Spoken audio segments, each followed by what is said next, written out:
I don't want my dogs just like. I've always been doing that. Foot out. Welcome to Dreadful Digest. We're really funny on this episode already. He heard. I don't know what he did. Oh. It is very funny. Welcome to Dreadful Digest, where we look at your favorite horror novels and rip apart their adaptations. I'm one of your hosts, Tessa Nelson. I'm Sam.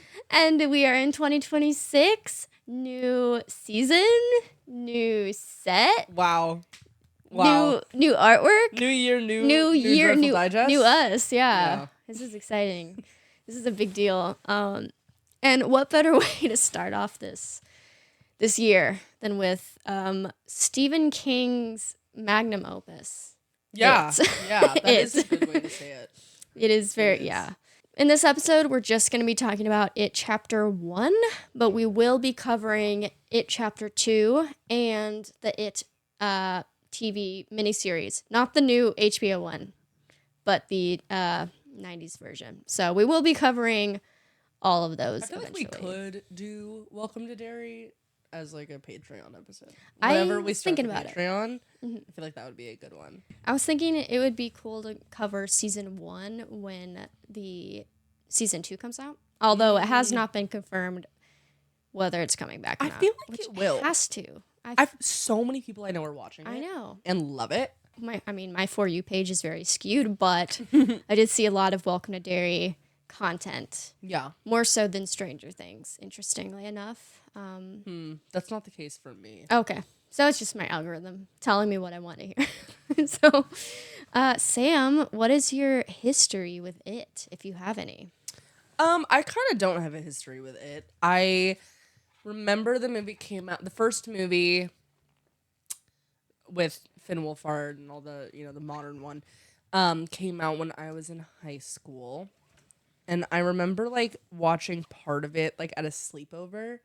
And it's a good sleepover movie. Yes. And this is one of 2 movies that I've ever seen that I actually had to, like, cover my eyes and not fully watch because I was so scared.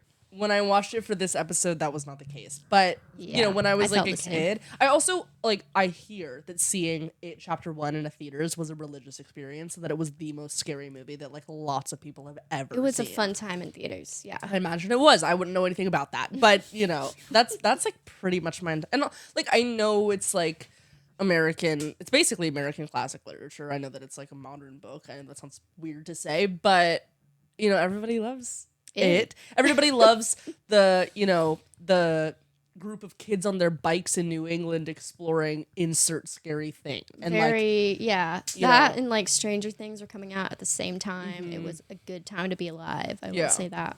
Yeah, my history with it is kind of similar, although I did see it in theaters when it dropped. I loved that first movie a lot, and it made me want to read this book. I was a senior in high school carrying around the physical copy of It. Really, I thought I was just above everybody else. It's like I was bigger like, than a textbook. Yeah, I'm reading this. And my teachers who probably had read the book or had known about the book were probably very concerned. But For sure. I didn't end up finishing it. What? I know. Shocker. I didn't finish it at the time, but now I can finally say I have read the entire thing. And are you happy about that? Well, let's get it. Thank you for the segue. Because we haven't talked about our thoughts at all. So I'm very intrigued what... you mean off camera? Yeah, off camera. Yeah. So I'm really intrigued what our non-spoiler reviews are. I did tell you my non-spoiler review is that GIF that I sent you. Like, I can't top that. You guys, this is gonna date this video, but like in this episode, but that GIF of like the sock puppet turning his head, like when you clip this inevitably for reels and for TikTok, please insert what I've just said. But that is the best non-spoiler review I could possibly give for this book. It's like from the video game Little Big World, or am I crazy? Little Big Planet? Okay, thank you. Yeah, it's that It's that guy. I sent you that like 3 different times when I was reading this book. I would just text you like whatever was happening and then that gif. Yeah. I mean, it's crazy. We were at the same point basically. So I like knew exactly what you're talking about. And that's my exact reaction. I'm very conflicted, and I'm going to be a lot throughout this episode. But overall, I liked it. Did I like the experience of having to read this within a month during the holidays when everyone else is happy Something that, and by joyful? the way, like we volunteered that to I do. that This I is agree. I completely planned optional. this. Yes, but did I feel a bit of resentment towards the people around me? A bit of hatred, even? Yes, because they had no idea what I was going through, what I was suffering through. They didn't. No one knows except you. It's like that picture. I've referenced 2 different memes during this episode, and we are literally 5 minutes into recording. Yeah, y'all are gonna have to Google this. Literally that meme of that guy in the corner where he's like, nobody knows, blah blah blah blah. That was me this holiday season. Nobody knows I'm reading about a child orgy right now. Like that's how I felt. Nobody knows I'm reading about how it's pregnant. Yeah, it is a female. And she uses yeah, it's pregnant, but you didn't know that. She uses she, her, it pronouns. She, her, it pronouns. And she is pregnant and has eggs. Pennywise. Spoiler alert. Man, but that's literally we're in our non-spoiler section. Just immediately goes into the most insane parts of the book. Moral of the story is, I don't know if I would ever recommend this book to anyone. I already did while I was reading it. Okay. But only because you didn't get to the ending. No, I had already read the ending, actually. This was my friend's younger sibling, who I guess really likes it right now. And they've been talking about it, but they've only seen Welcome to Derry in the movies, and so they don't know. And so I was like, oh, your sibling should read the book. Like, you do How old are they? Well, I hope they don't watch this episode because I don't know. But but I'm pretty sure 16. Okay.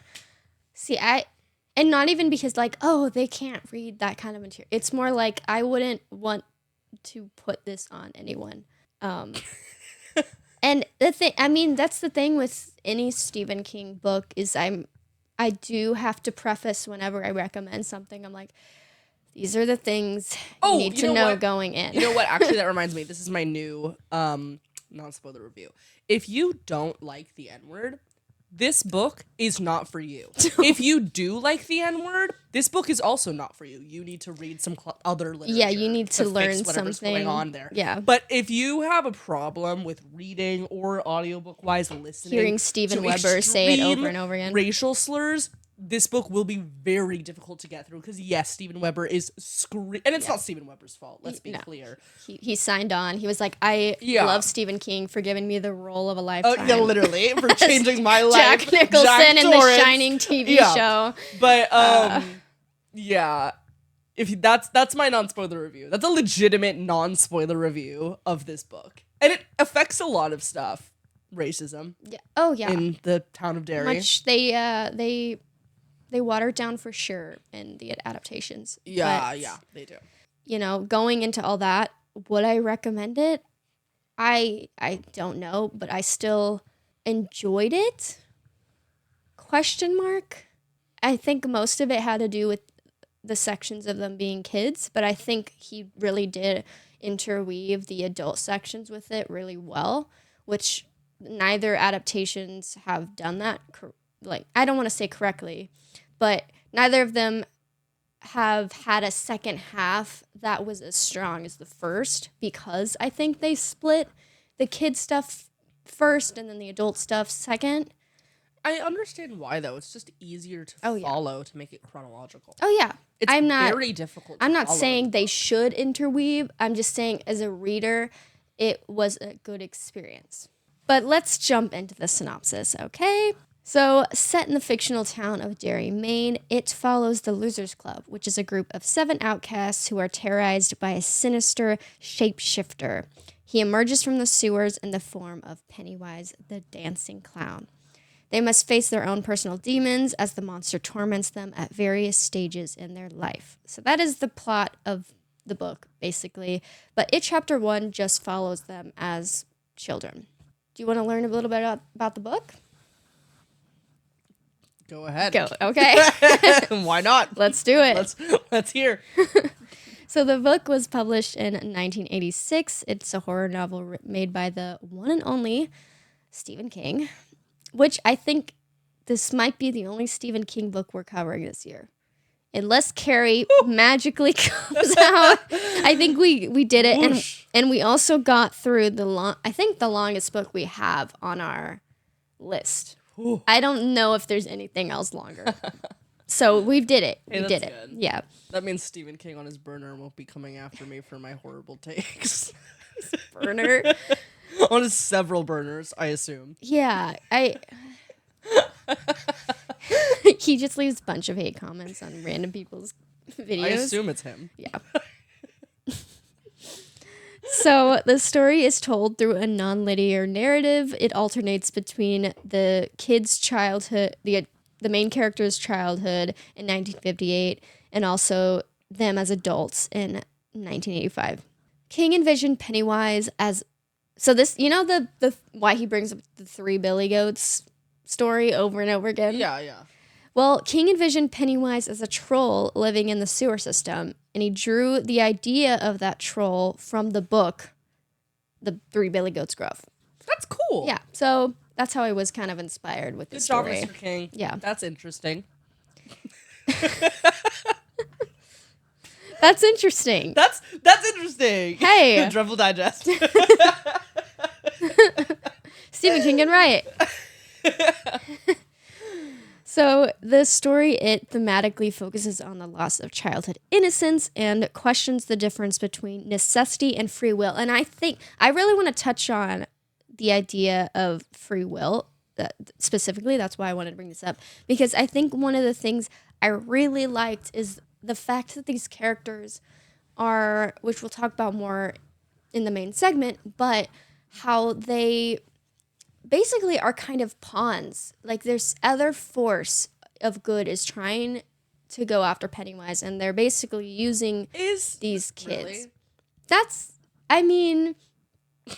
how I got it, because how they instinctively know a lot of things. Like ideas are put in their heads on like, okay, this is what we need to do. Like Bill is like, I know we need to do this. Like several times throughout the book, he's like, I know we have to do this. And they're like, why? And he's like, I don't know. I just know. You know what? That interpretation does make sense also, because like something I struggled with this book is like the idea of like, okay, so there's this all-knowing alien evil entity who's defeated by the power of magic, friendship, and imagination. And it's just like, okay, like, yeah, like, it is kind of silly. And I know in a recent interview, Finn Wolfhard was asked like, oh, Vecna versus Pennywise. And he's like, oh, Pennywise would get defeated so easily. And I'm like, I think Pennywise as a character is way more, it feels more threatening to me than a Vecna, because Pennywise. I haven't seen Stranger Things. Okay.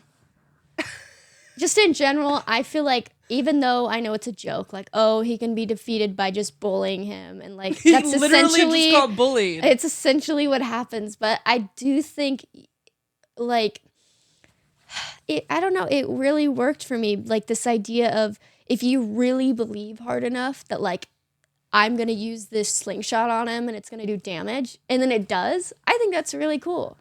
Yeah, I mean, I think I kept going back and forth when reading of being like, this is either like stupid or genius. Like, yeah. I can't tell like if this is like a biblical text I'm reading right now of the story of good versus evil and David and Goliath. David and Goliath and good will overcome, or if this is insane and stupid and lazy. And I can't, and I we can discuss it more.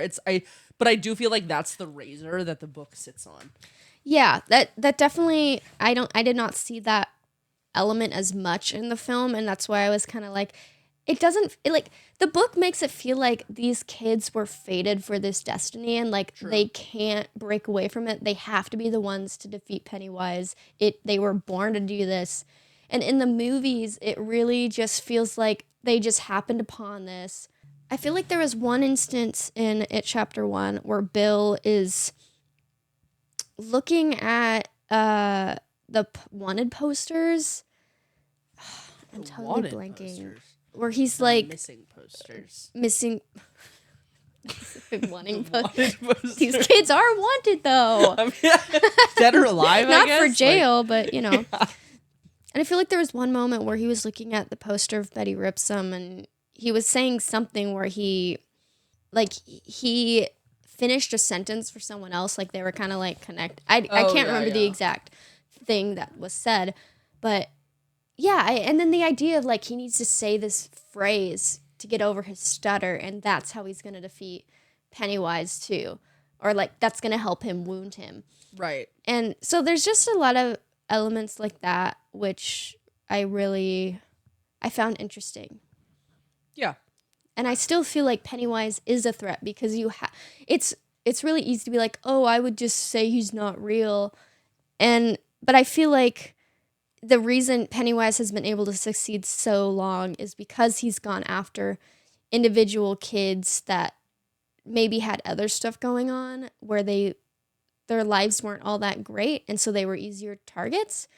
But these kids had each other, and that's why they were able to. Power of love, friendship, and imagination defeats the I guess that does sum up it. And like, that's. I'm not saying that that's bad. Yeah. I'm just saying that like that's what we're doing. You know what I mean? Like it's fine. And you know your interpretation of like this like force, this good force.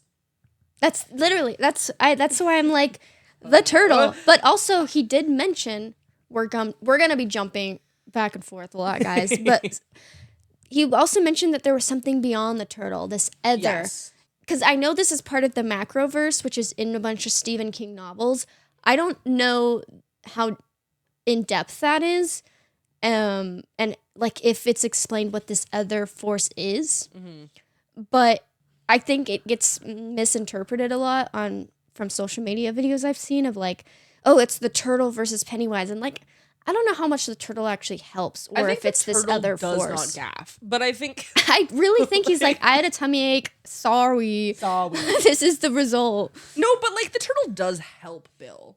He talks to him, but when Bill isn't jumping to the end, when Bill is in the black void, jumping all the way to the end, just like Bill, we're going full speed ahead. He's in the black void heading towards the deadlights, and the turtle's like, he's like begging, he's like, please help me. And the turtle's like, I can't do anything. It's like, I got you here figured out. Literally. Like, what? But your interpretation of like this force of good that's propelling them and compelling them to do what they do to take down Pennywise. It's funny you say that. That is also my boyfriend's interpretation. Oh, he read the full thing? He did not read the book, but watching the movies, like that was his understanding. Okay. I'm glad that came through. Fate thread that pulls the main characters towards where they need to go, because that is the only explanation for all of the coincidences and the not insane.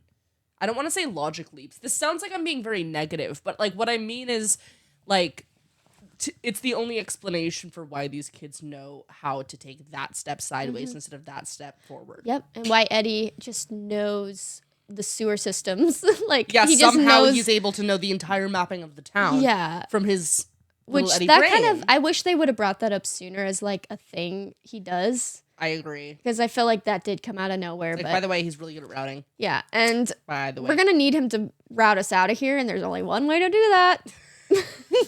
We'll get to it. It became the best-selling hardcover fiction book in the U.S. for 1986, and that was the end of that sentence. Cool. Thought there was more. As I mentioned, Pennywise appears in other King novels, such as The Tommyknockers and 11/22/63. I've heard great things about 11/22. Okay. But I think it's like a time-traveling thing, and people meet, or people go back in time and talk to Bev and Ben, I think. That's cool. So, okay. So, in 1998, the novel was adapted into a television series set in India. Wait. Yeah. Before anything else, it was set in India?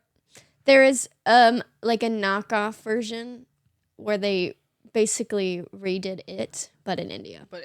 Yeah. It's called Woh, W-O-H. I doubt I'm saying that right. W-O... H. Whoa. Whoa. Yeah. Yeah. It's like who? That's the impression I really wanted you to have. Sure. When I dropped that fact. So neither of the show's creators had actually read the original novel, and it's so how is this related at all? Because they loosely based it on the miniseries. Okay. Wait, what year was this? Wait, the miniseries came out in 1990. That's what I'm saying. So how they went a year into the future. They watched the It miniseries. They came back. They're like, we're gonna do this first. For sure. Well, this is what Wikipedia said. Wikipedia. We're an unreliable podcast. And then I went into the Whoa Wikipedia, and I was like, okay, this plot basically is the same. Is it really? It's about 7 children in India who take down an evil cosmic entity named Pennywise. Well, not that, but you know. That would be insane. So that's what I could find about the book. Cool. The film, It Chapter 1, came out in 2017. It's an American supernatural film directed by Andy Muschietti. He's an Argentinian director, also known for The Flash. Oh. Yeah, he did The Flash. With Ezra Miller? Yes. Okay. Go on. So, Muschietti, he drew inspo from a bunch of 80s films, including The Howling, The Thing, The Goonies, and Stand By Me. And he cites Steven Spielberg as one of his influences. I can totally see that. Makes a lot of sense, yeah. Although, if you're going to talk about The Howling, why not add a werewolf? Plenty of opportunities to do that. Oh, yeah. Because there's a werewolf. American teenage werewolf. That's in the miniseries. Not that you would know. I don't. That's why I'm so excited to watch it. Because I'm like, I think they draw a lot from the book. Which they is do. Exciting. In the way that The Shining is the Steven Weber The Shining is a beat by beat of The Shining. Mm-hmm. The miniseries is a beat by beat of the book. Okay. How beat by beat? Not that beat by beat. We don't see any eggs. That's beep, all. Beep. Do they say beep, beep, Richie? Heck yeah, they do. Oh my God. They say that all the time. Pennywise says it all the time. Yeah. Pennywise is like, beep, beep, Richie. Well, you know, it's like, so can we talk about Richie? Hey, can we talk about what beep, beep means? It's basically, stop? Yeah, they're basically telling him to shut up. We need to bring that back. Yeah. I want to start saying Tessa? that. Oh. Turn the cameras off. I'm done. That's the episode. Yeah, Crazy so thing to say. Richie, I really like how they toned down who he is in the film because this character annoyed me so much. Really? I really liked him in the book. Really? Yes. He just did too many voices. When I say that, yeah, let's clarify. What about him did you like? This on TikTok, let me be very, very clear.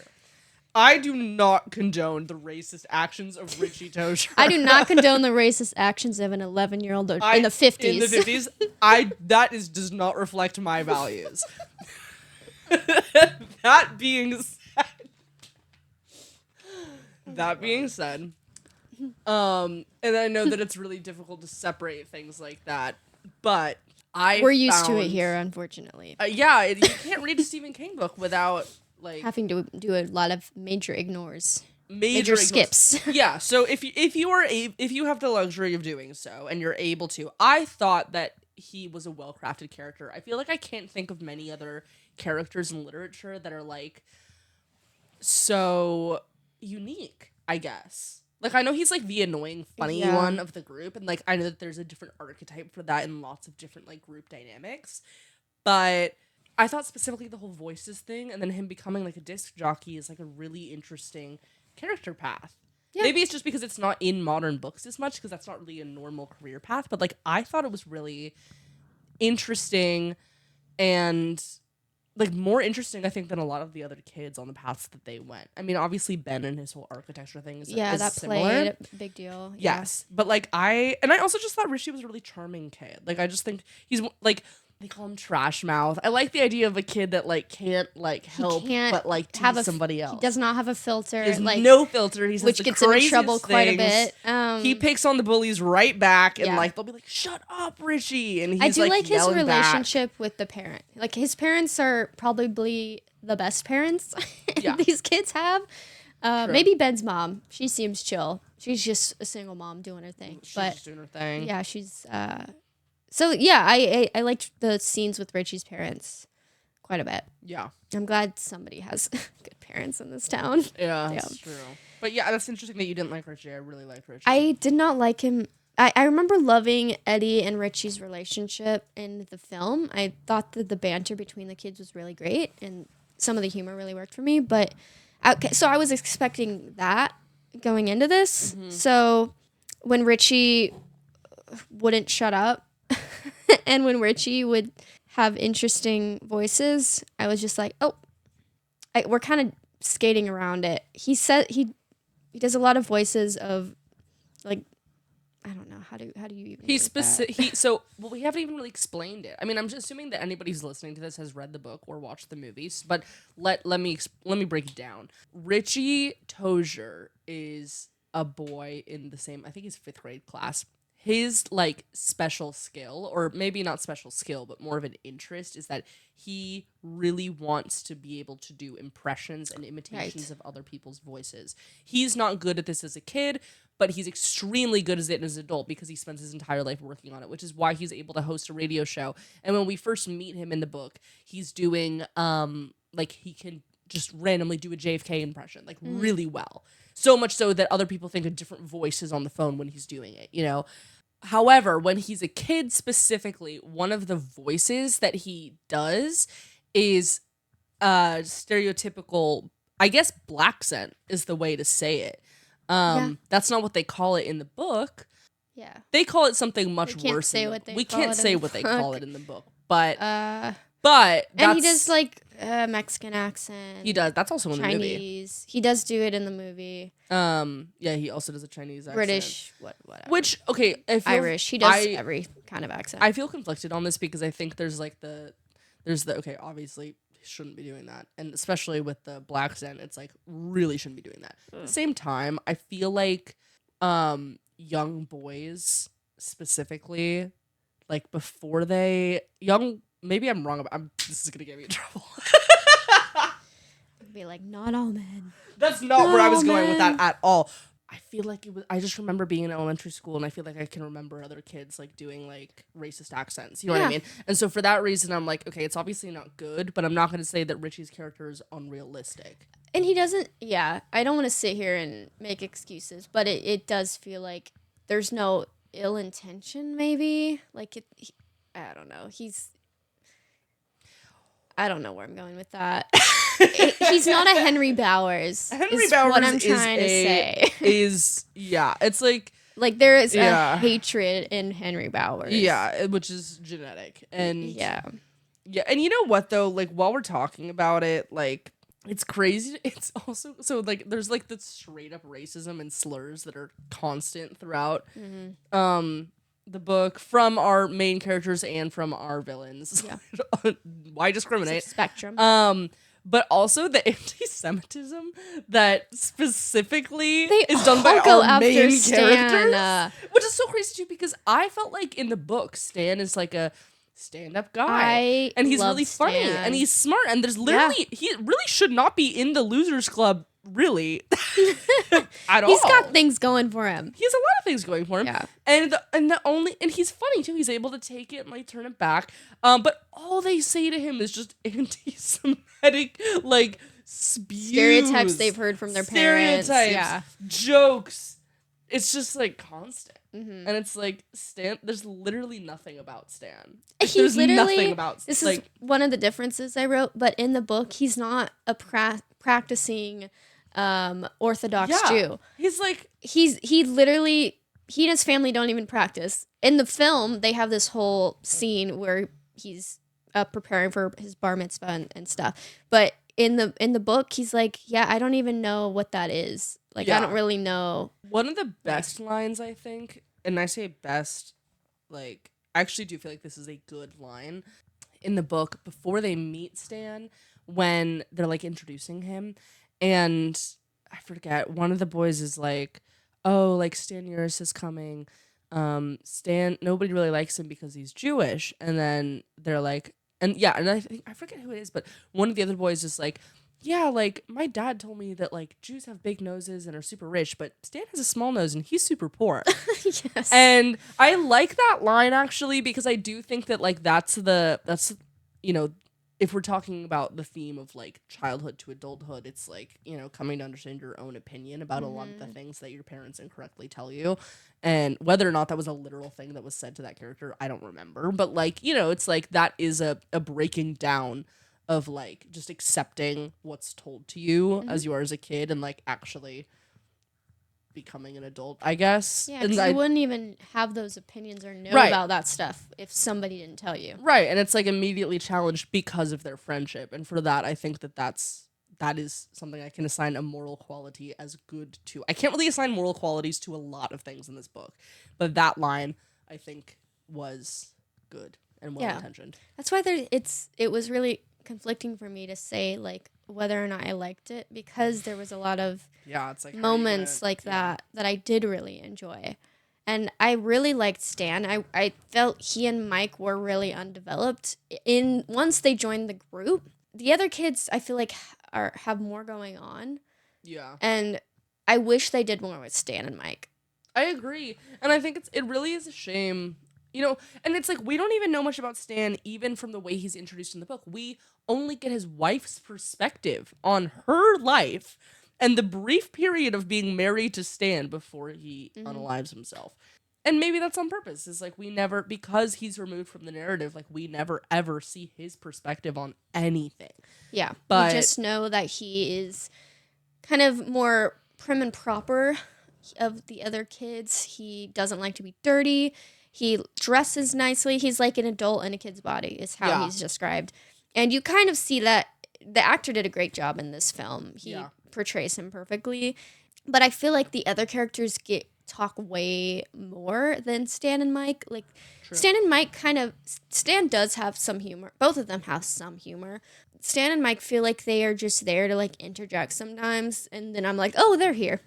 I forgot they're here because they barely say anything. Let's say it. The Losers Club is really just Bev, Bill, and Ben. Separately from them, we have the duo of Richie and Eddie. Yes. And then Stan and Mike, I guess. Yeah, like, that's how the hierarchy of this group functions. Yeah, which is unfortunate because I really liked the chapters introducing Mike and the family farm and how the Bowers family opposes them and has a deep hatred towards them. And I loved all the interludes Mike wrote. Yeah, I think town. Mike's sections of the book are so interesting. Yeah. I really like we'll talk about it, but I really like that he's a librarian in part 2. I don't know. His dad's love of history. It's like, you know, and it's just, and like, the library is such a core thing for these characters. For Ben too, it's like so important, and it's not important enough. Let this be my soapbox. It's not important enough in the world that we currently live in, and it's nice to read a book where everybody's like, yeah, let's go to the library. Yeah, let's support our library. Yeah. That's where somebody is a librarian and is like, yeah, I don't make a lot of money, but I love it. Yep. Yeah. He loves it. Yeah. He's not as successful as the other characters, but he, well, maybe he doesn't love it. Well, let's believe he does. Yeah. So regarding the differences in the children's fears from the book to the film, this is a major difference. So Muschietti said, quote, in the book, they're children in the 50s. So the incarnations of the monsters are mainly from movies. So it's the Wolfman, the Mummy, Frankenstein, and Dracula. I had a different approach. I wanted to bring out deeper fears based not only on movie monsters, but on childhood traumas. That's cool. Did you have a preference did you prefer the movie monsters of the book or the new fears added for the film? Well, the thing is, so I do think overall, and I know we're not in an overall section, but like overall, I found the movie to be scarier than the book. I thought Pennywise is a scarier character. Oh, I disagree. Really? I don't want to say visually because I think the look of Pennywise in those movies is so good, and Bill Skarsgård is so good. But I did like the humor and playfulness and dialogue of the book more. I know what you mean, and he's kind of sassy and fun. Yeah, and he also has a lot of cultural references. He's like, so true. She Don't misgender Pennywise. When she has her whole thing that's like, is your refrigerator running? Well, then you better go catch it. And she's like, what's the other one where it's like, do you have a Prince Albert in a can or something like that? Do you know what I'm talking about? That's one of those Stephen King things where I'm like, I don't even know what you're talking about, like, man. well, you better let him out. And it's like, that's like it's not funny, but it makes sense because it's like kids are seeing. He's just having fun. Yeah, it's like their kid jokes. Yeah. And that's not really something that Bill Skarsgård does, but I think that Bill is so scary. Me being like Bill. I think the movie Bill Skarsgård. He's great. I know we're not talking about that, but yeah. he's great. The movie, I thought that the movie Pennywise was more visual. I literally forgot what we were talking about. We were talking about the fears, the Wolfman. Oh, that's right. Versus the new one. So, okay, because of that, like, I think it makes sense that this cosmic entity would know the things that scares these characters more than the movie characters that the kids see in the book. That being said, when I was a kid, I wasn't dreaming about my deepest childhood traumas. No. I was dreaming about a scary Scooby-Doo villain. You know what I mean? Exactly. And so for that, I think the book is more, I guess, realistic to what would actually scare a kid. Yeah. That's what one of my notes was I liked the fact that he incorporated a lot of movie monsters because that makes a lot of sense. As a kid, what you consume, and especially your first horror movies, are going to stick with you. It works in the book, and especially in the 50s when they're children, because like going to the movies, that's what they would do. In a small town, that's what you do. And so the fact that those are their fears makes a lot of sense for me. But I don't think visually that would work in any film adaptation. Maybe like you said the werewolf, but like if we're just seeing the entire Universal Monsters set pop up in this movie, which I guess it could because it's Warner Brothers. Yeah, they could do that. But well, wait, no, then they couldn't do that because it wouldn't be Universal. Universal Monsters. Oh, I was combining Warner Bros. And Universal in my head. That's not what the combination is going to be, unfortunately. Nope. That's anyway. So yeah, it would have looked weird if like, oh, I thought this movie was about a killer clown, but there's also Frankenstein and the Mummy and like Swamp Thing. Like, why is this happening? Like visually, that would be a lot, but it works for this movie or for this book. What about the leper character? The leper seemed like it's like an original character. So OC. Leper. My it OC. My it OC is the leper. Eddie's the most creative of the bunch. Well, hey, the trauma what a horrible thing. What is it? Proxy Munchausen by proxy? Yeah. Yeah, that's another one of those things that you read in the book and you're like, well, this is horrible. Yeah. His mom is an awful person. Yeah. It's very much a Gypsy Rose situation. Yeah. Do you think that he doesn't have asthma? This is going to be another Stephen King, long walk situation. People are going to be like, oh, he has asthma. Of course he literally said asthma. Okay, do you think that Eddie has asthma? I'm scared to ask this. I don't think he has asthma. I think the doctor's right in that it is a placebo, or as Eddie calls it, a gazebo. A gazebo, yeah. But I think he has severe anxiety, and it causes panic attacks, which is why he can't breathe when situations get really stressful. Yeah, because in the book, I'm like, this guy can't breathe at all. Like, he can't think without having his inhaler. Like, it's such a crutch for him. Yeah, is what I think the doctor was trying to get at. It's it's all in your head, buddy. I know we've like flitted around going through characterization, but Eddie, I have to say, like, okay, I love all the performances in all of the versions, but the kid actor of Eddie, that is exactly how I imagined Eddie when I was reading the book. Exactly how he looked, exactly how he talked, exactly how he acted. Nailed it. And honestly, such a standout actor. I don't know what his name is. I don't know what his deal is. I think it was Jack Dylan Grazer. So him, and I know that this is not the episode to talk about it, but also his adult counterpart, absolutely perfect. The cast, we'll get to the castings in the next episode. Yeah. But they nailed like these actors look exactly like the younger perfect casting, actors. but especially Eddie. I'm like, that looks exactly Rest in peace. Perfect. Rest in peace. The character? The actor died. The actor died? Yeah. I didn't know that. Let me look up his name so I could be respectful. That's crazy because I literally was like, why don't I see this guy in more stuff? But that He is in The Black Phone. He is in Insidious. He's in The Black Phone. Yeah, he plays the brother. Wait, I know this guy. He's in a lot of horror movies. I think I literally talked about this actor in the Black Phone episode. Yeah. James Ransone. He literally just passed this month. Wait, that's insane. Yeah. Yes, and I remember when we did the Black Phone episode, literally looking up this actor and being like, who is this guy and why don't I see more things with him in it? He was very much into the horror scene. So, rest in peace, James. Wow, rest in peace. Yeah. You did a great job in all your roles. Wow. Great actor. Yeah. Speaking of great actors, I have some Bill Skarsgård facts for you. Oh, yes. He is a great actor. Well, did you know that Will Poulter was originally tapped to play Pennywise? Hey, and listen. I'd still watch it. Interesting. I just have a lot of questions. Well, because that was Muschietti's request. He wanted Will Poulter, but there were scheduling issues. The thing is like, I do believe that Will Poulter could have been so freaky. I think that he could, because of his eyebrows. Like, he really could have been. You're so right. Eyebrows. I see it, but also, like, Bill Skarsgård is untouchable. Nosferatu. He's on fire, and just like and everybody universally agrees.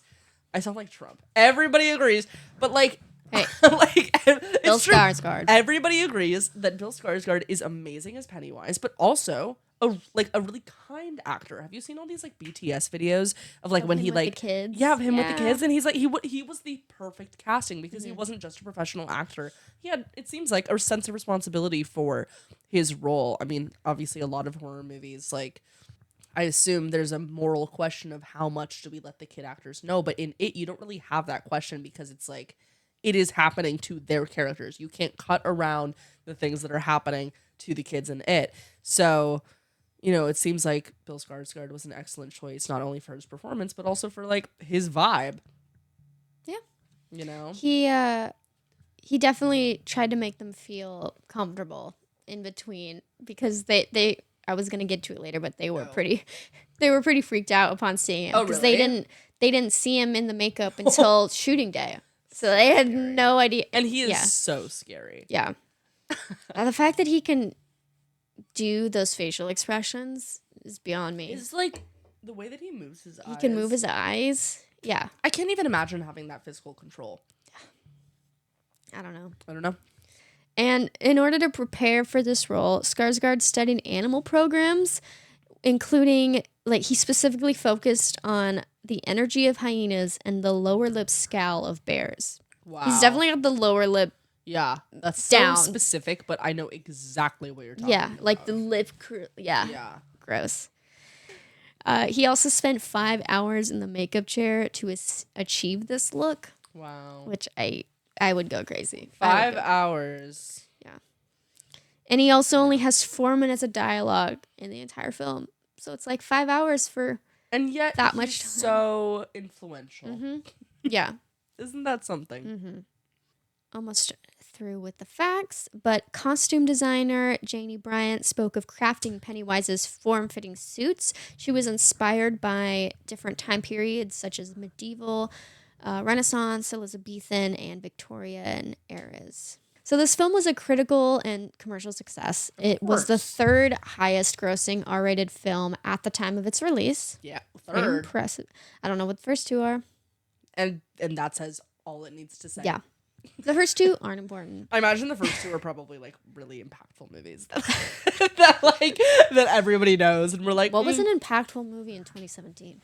I don't remember anything before the pandemic because my brain has been melted. I'm like 2019 was the last year of movies I remember. That's true.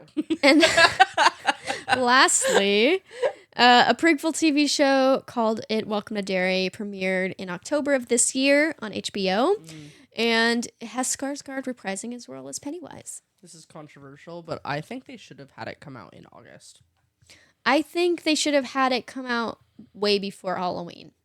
I agree, because then you can they should have the finale line up with Halloween. Oh yeah, I totally agree. I still enjoyed watching it every week though. I only watched the first 2 episodes. I'm going to get to it, but I had to stop because I started preparing for this episode. Yeah. Let's get into the main segment. I can't believe we're not in the main segment. Okay, wait, real quick break before the main segment so I can stand up. I really punished myself by putting myself in the position that I have. The main segment. Yes. All right. Me thinking we were already in the main segment. Oh no. Silly me. I fear not. The first big difference between the book and the film is obviously the fact that in the book, they are kids in the 50s. In the film, they are kids in the 80s, bro. We're talking Back to the Future. 50s nostalgia. The Batman. Yeah. Yeah. Did you prefer a time period? I do think there's something almost like apocalyptic about the 50s image of a nuclear family being terrorized by a monster, which is like what Welcome to Derry does very well. I know that is not what we're talking about, but like, since you asked what I prefer, like I do kind of like the 50s imagery, but I don't feel strongly about it because I think the 80s still worked. You know? Yeah. I really liked the fact that I was reading a time period that I truly knew nothing about. And so Stephen King would drop all these like references to pop culture and movies and music and all this stuff. And I was just like, he seems like he really knows this stuff. If it was, he seems like he's kind of knowing what Gosh, I'd hope so. Yeah. Knows what he's writing. Hey, question. Yeah. Is he in the movie? In It Chapter 2. He is. Yeah. That's what I thought. Yeah, that's him as the pawn dealer. I was going to say pawnbroker. So the beginning of both, they're relatively the same. The iconic scene where Georgie gets his arm ripped off by Pennywise. Except in the book, Georgie's body is found by a neighbor. That neighbor then takes his body to the Denborough's house, and they know he's dead. In the film, well, he's missing an arm. Throughout this whole book, they think it's a child killer that's going around and doing all this. So they're like, oh, we have the curfew. We gotta be careful of strangers. And so they know Georgie's dead. In the film, however, they kind of play it like a mystery because Georgie's body gets taken down into the sewers by Pennywise. And so Bill is determined to find his brother. That's his driving force throughout this film. Thoughts? Part of me, okay. I'm glad you asked my opinion about You this. seemed very eager. It's like, okay, on the one hand, I think that the imagery of half-eaten children in the streets is way scarier. Yeah, I don't know. I think that's scarier than a bunch of missing kids. I also feel like a bunch of missing kids is a little stereotypical of like just this type of thing where it's like, I mean, Stranger Things does it too, right? Oh, there's a bunch of kids missing. Stranger Things, it's like weapons. Oh, there's a bunch of kids missing, and I just feel like it's a really easy, like if I was writing horror and I was like, where do I start? I would make sure a bunch of kids went missing. Hey, you know? If it works, it works. It's true, but don't reinvent the wheel. And you're so right. At the same time, I think it's okay. So that's how I feel about that. I prefer the half-eaten kids. Yeah. That being said, Thanks for clarifying. Yes. That being said, I think it's more realistic that a boy of Bill's age would feel compelled to solve this mystery because his brother's missing, not definitively dead. Because not to say that I think that Bill, like, that movie Bill would not have tried to chase down the killer, but I think it's kind of insane for a 5th grade aged boy to be like, I'm gonna find the person responsible for this, like, and that to be his motivation, basically, right? I mean, well, yeah, so in the book, his driving force is like, I want to get revenge on Pennywise because he killed my brother. I don't care if these other kids come with me, although I know they need to come with me so this can work, but I will go in there by myself if I have to. That's crazy. Like, it's never like, there's never a moment where he's like, I think this serial killer did this, so I'm going to go after this serial killer. Like, I don't think a child would go after some guy. A human. That's like true, a serial killer. I still feel like that's even crazier. He knows it's Pennywise, and he's still like, I'm gonna get that clown. And like, because they know there's a weakness. And that's the turtle. Like, that's where it's like, what? Yeah. You know? I feel like kids going up against a monster, having watched monster movies, and like there's this idea where they as a kid you kind of feel invincible. Like That's you're like, true. if I believe in this hard enough, I can do anything. And I've seen my favorite characters in these movies kill a werewolf with a slingshot. I can do that too. Like, it's believable to me that they would think so highly of themselves, and especially since things kind of keep working out for them. Besides, his brother dying. Yeah. But going after, like, an actual... I guess, like, thread. the core of my thing is that revenge, to me, seems like a weaker motivation that, like, objectively, than I'm gonna find my, I believe to be, alive brother. Because it's like, well, yeah, one would want to do that. Yeah. Whereas I know my brother's dead and I'm going to go out and kill somebody for it is a little bit more of an adult motivation, I would say. I agree. I also just feel like this is the time to say, I want to know your opinion on it as well. But I also feel like this is a good time to point out that in the book, I felt like there was way more gore than the movie. It's different in the movie. It's kind of hard to explain. But I guess when I say gore, I don't mean just blood and guts, but I also just mean overall grossness. I guess that's not really the right application of the word, but yeah, no, you're right. They toned down some things. They talk about like drinking shit in the book. Like they talk about the smell. They talk about. They really go into detail about like like Georgie's arm being ripped off, and then what his body's like after, and like that's not in the movie as much, which I appreciate. Thank you for doing that, because I don't want to see Beverly Marsh drink a teacup of human waste. I don't. I forgot about that. I don't want to see that. House. Yeah. I will say the jump scares grew very tiresome after a while. The monsters running at like. I liked it. You stopping, then like blah, blah, blah, blah. I was like, okay. But there is so much, and I gave a lot of shit to The Shining for the amount of details, but I liked it in this book, and that's why I am so conflicted, because I'm like, oh my god, the thing I shit on Stephen King for all the time, I'm actually liking, and it's going into the Black Spot, the Bradley gang murders, like the guy who killed people in a bar with a chainsaw, diving into, I mean, this happens at the beginning of It Chapter 2, but the gay couple that gets hate crimed and thrown over a bridge, like, he really goes into so many details that make this world, this small town, feel really fleshed out, and like, there's a deep rooted history here, and I don't know where I was going with that, but I really liked it, and I don't know what we were talking about. I was talking about gore. You were talking about how you like the level of detail. Yes. Oh, the gore, because the you're right. They do. He really is detailed with the horrific moments, and that's why I find Pennywise more threatening to me in this, because it is like he just seems like he's playing with his food, and it's for me that's like so creepy. Like, he's really messing with you. We also get details of like Henry Bowers and his family and how sucky that is, and Patrick Hochstetter, which has a whole thing, and it's just like these characters feel very real and gross and sad and awful, and I liked it.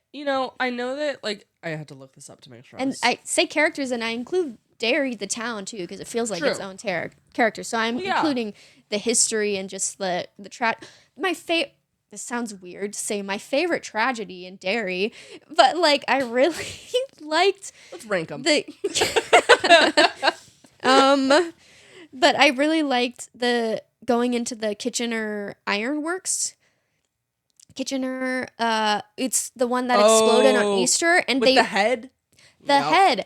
And I remember, like, they, in Welcome to Derry, they have this intro that shows all these different tragedies throughout Derry's history. They show an animation of that, and I'm like, oh my god, it's the ironworks from the show, or from the book. That's right. And the kid's head blows up and lands in a neighbor's tree. Yes. And you do see that in this film when he's going through the book on Derry's history. But I was like, there's so much detail that Muschietti puts in this movie and then the Welcome to Derry show. Yeah. And it seems like he really likes the lore, and I also like the lore.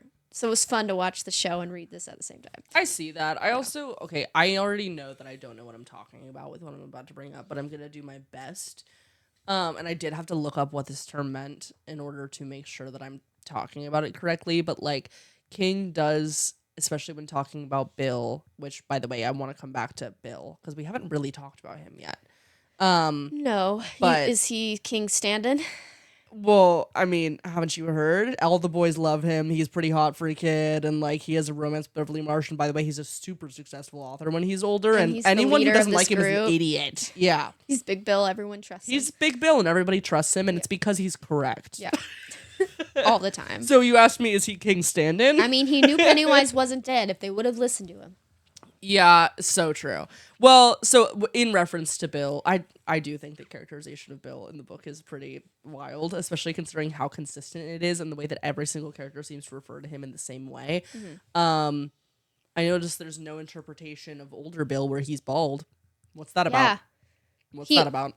Redhead eraser. He becomes he's a redhead and then he becomes an eraser. His hair's thinning already.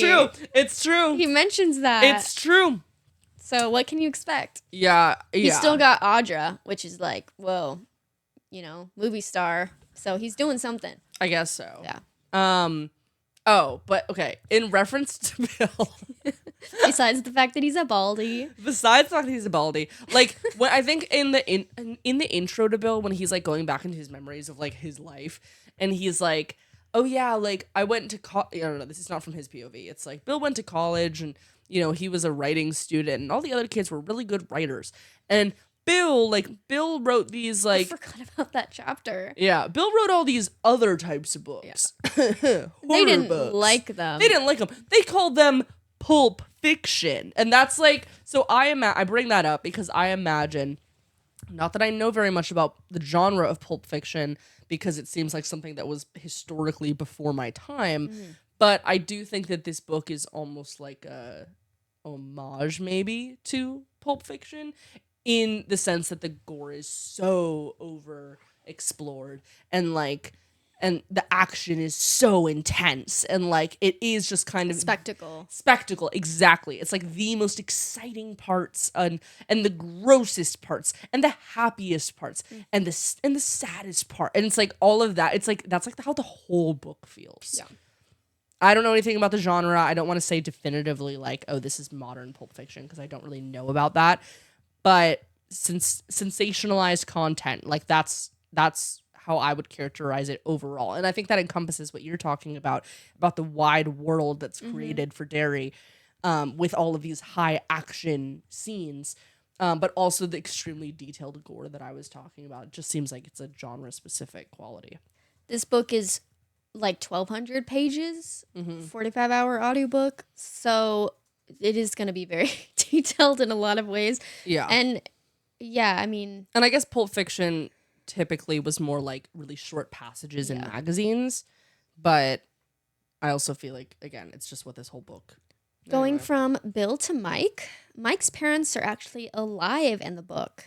He works on their farm. It's not like a meat packaging plant or something. Yeah, I thought that was a little...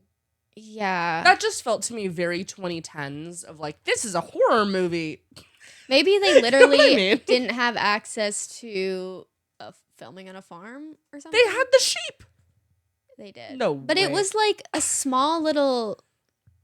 I don't even know. It was in the city. I know this movie the main had town. access to a farm, and they made a decision to not be on the farm. No, you're right. They wanted to see some sheep dead. They could have done that. They went, this is a horror movie, in case you weren't sure. At least we didn't Watch have us like kill some butcher sheep. hooks, right? Oh wait, there was. When? I don't When remember. Pennywise is hanging up. Oh yeah, that's There. right. Never mind. That's Scratch that. I think you're right. Scratch that. Reverse it. Wow, what a reference.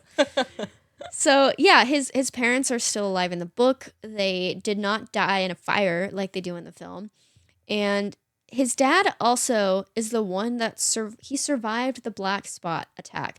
Now in the Welcome to Derry show, not relevant but part of the same universe, it's his grandfather that survives the black spot. Oh wait, grandfather and dad actually. Well, but his dad as a kid. It had to be that way because I imagine they didn't want to change when the black spot happened in history. Yeah. They changed it to the 60s. Yeah, it had to be. It had to be. Yeah. I messed up what I was trying to say, I guess. But like it would have had to be because they moved it to the 80s. Right? Because they moved it to happen in the 80s. Yeah. They would have had to move when the black spot happened to make sense. 27 years before this film takes place. Exactly. They switch things around. So, like, Mike's dad in the book is the one who's in the military. He survives the black spot, wants to settle down in Derry.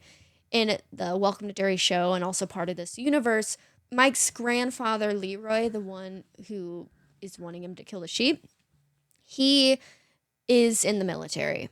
And his son, Will, ends up being Mike's dad. Don't know if that makes sense. So, basically, grandfather in the military helped create the black spot. In the book, Mike's dad is in the military, survives the black spot, helps create the black spot. Yes. Is friends with Dick Halloran. What was he doing there? Literally, he has a purpose in Welcome to Derry. Dick Halloran flies around the country like it's nothing. Yeah. He's over here, he's in Maine, then before you know it, he's in Colorado. Then, whoa, he's at his vacation house in Florida. Like, what? With the sickest room decor ever. But, like, hey, if it works, then it works, as Tessa so eloquently put earlier. Yeah. Like, no reason it doesn't work. It's funny. Well, not funny. You know, they had to mention it, but at the end of Welcome to Derry, when he's like, I'm about to leave Derry, and they're like, where are you headed? And he's like, I got a gig at a hotel. And I'm like, oh my God. Don't go. Yeah. Leave. I feel like The Shining is so famous. Like, that's... You have to, but... Yeah, exactly. Like, and because then everybody's like, I know what they're talking about. I know that guy. I know that. I've seen that movie. Minute. Yeah, exactly. Another difference I noticed this time around was the fact that the kids their ages are raised a couple of years more in the film. That's good. So in the book, they are 11. In the film, they are 13. Good. So I think that is a good decision because 11. Well, there's a cultural change here, right? Because like, at least from what I hear, not that I was alive, but like in the 50s, 60s, and 70s, overall, parenting was much more hands off, I think, than it became by the 80s. So while maybe when King was writing it, it may have been possible that 11-year-olds would be so independent. Mm-hmm. I feel like in our day and age, no way are 11-year-olds that independent, right? Yeah, I definitely in the 50s, I feel like they could get away with a lot more. Yeah. Even in the 80s, I feel like probably could. But for enough that it makes sense in the book. Newer audiences. In the movie. For it to be like 11, 12, 13. Yeah. I just think, the actors did a great job. So true. Have no preference there. Mm-hmm. Another difference is that Ben Hanscom is not the new kid in the book. More like Ben Handsome. Thank you for matching because me on he loses weight. So he must be hot. Yeah. That's what I hear. That's all you need to do. According to Stephen King. You know what, though? Does that twice. He does that in Carrie. I know you haven't seen the miniseries yet, but like, it's like, I feel like in the new movie, like, I feel like the actor in the new movie, like, does not even look like he could have spawned from Are you kidding? No, I think he looks, his facial features look exactly like Ben. Okay, like the squinty eyes. The squinty eyes. Yeah. I haven't really studied it, to be honest. Okay, look at the two of them. Okay. compare their faces. I think the facial structure matches. I feel like in the miniseries, they actually do a really good job of the older actor who plays Ben. Oh, okay. More so than the other kids. Oh, I know we'll talk about that when we get there. But I'm excited to see Bill's man ponytail. I'm so excited for you to see it because there's so much that needs to be said about it. It's just so the two like opposites. He's bald in the book and then has a and like we'll talk about it on that episode, but it's like, are you kidding me? He's bald in the book, and we're supposed to believe this guy gets Audra. This guy is not even the bald one. He seems in the group. Bald version seems fine. But not Rat Tail Bill. Although I haven't seen his performance. Define the Bills by their hair. Rat Tail Bill would never get Audra. Bald Bill, Rat Tail Bill. And then James McAvoy would always get Audra. James McAvoy. Peak. Yeah. I want to talk about the different encounters. We kind of talked about it at the beginning where how the kids view Pennywise is different between the film and the book. So in the book, Mike's encounter with Pennywise is in a bird form, specifically Rodan. Is that right? From Godzilla? It's like this bird pterodactyl looking thing. I looked it up. I think it's pronounced Rodan. Good detail memory. Yes, I don't remember this at all. Again, I just kept remembering like, movies. They see this something on TV. And I thought the bird was an OC. Really? Yeah. Oh, no. He said Rodan. No, you're totally right. Yeah. I know you're correct. But in my head, the leper and the bird were OCs. Yeah. Okay. Look, definitely the leper.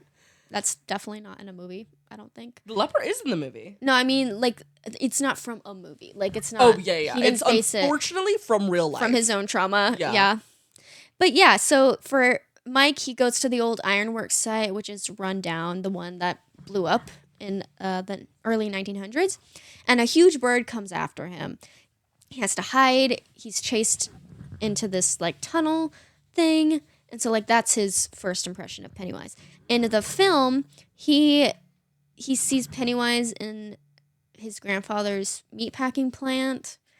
And he also shows up as like burning hands because obviously his parents died in a fire. Mm-hmm. So that makes sense. I don't think a bird would have made sense. The bird, I think if we saw it, would have been silly. I think it's effective in the book. Don't jump down my throat about this. Like, I think it is scary from the way it's described in the book, but it is so intense and so unrealistic that, like, it might have been scary to a child who I assume is small enough that the bird could have grabbed him. But, like, the idea, like, no. Seeing it in the movie, there's no way. Yeah, like, the scene showing Mike's parents getting burned, so scary. The fact that he couldn't do anything. Yeah. Like, so scary. So good. The bird imagery does pop up a bit in the book where, like, his dad also saw the bird at the black spot. At the black spot, yeah. He saw a bird chasing some people. And also, interestingly, It Chapter 2, we're going to be jumping around a lot, but in It Chapter 2, we do see a bird as what the natives view Pennywise as. In that weird... We need to talk about the natives. We'll do it in the next episode. Okay. But yeah, so the bird pops up there, and then also when they're at the Chinese restaurant with the fortune cookies, when Mike's pop out, it's that little bird thing. I noticed that. So I'm like, Andy knows. Andy's giving us these little... Oh, Andy obviously knows a lot of things that were not included in the movie. And I actually think, like, good. Because... I love the little hints. Like, I'm like, it's fine you changed a lot from the book.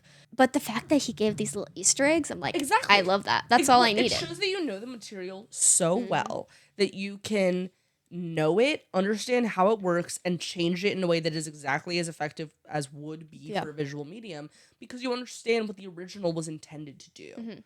As for Stan's encounter with Pennywise, I have a story for this. So in the book, Stan is at the standpipe. He's bird watching and he hears like music inside the standpipe, so he goes inside and there's a bunch of dead, drowned kids. I love Stan. He sees all these dead, drowned kids, and he's like, what the heck? So that's how Pennywise shows himself in the book. In the film, it's this, like, painting, this creepy painting lady. I think lady comes out is of the that a real painting. painting? It's based on specific artwork. I don't remember, but it's on the Wikipedia I think page. I've seen that art before. Yeah, he did base it off of artwork that creeped him out as a kid. Now, when I was trying to, because I had to write a lot when I was watching this movie, and my brain was like, I can't remember everything that I read because it's such a blur, but I know weird details. Like I can remember Rodin, but I couldn't remember what the heck Stan saw, because in my brain I kept imagining the picture lady. I couldn't remember what Stan saw either. Yes. Now that you say that. Yes. Well, I remember that he was bird watching. Yes. Okay. I couldn't even remember that. So I was like Googling, like, okay, what did Stan see in the book? Google AI. I know it's like people say how wrong it is. I caught it being wrong because it was saying, yeah, Stan saw a mummy at the standpipe. Whoa. No, he did not. No, he did not. Fact check. Moral if I of look the this up story. right now, what'll it say? Moral of the story is this podcast is smarter than AI. So, I know for a fact Ben Hanscom saw a mummy, not Stan Uris. Well, actually, now when I just looked it up, it says drowned children from the standpipe. It wasn't on my phone. Maybe they fixed it. Maybe they were listening. Maybe they heard us just talk They about it. They stole my notes. Yeah, it's the deadlights while other losers see specific monsters like a mummy or a leper. Stan's rational, organized mind. This is insane. Can I read this? Yeah, what is happening? Stan's encounters with it. Is it Google AI? Yeah. Oh wait.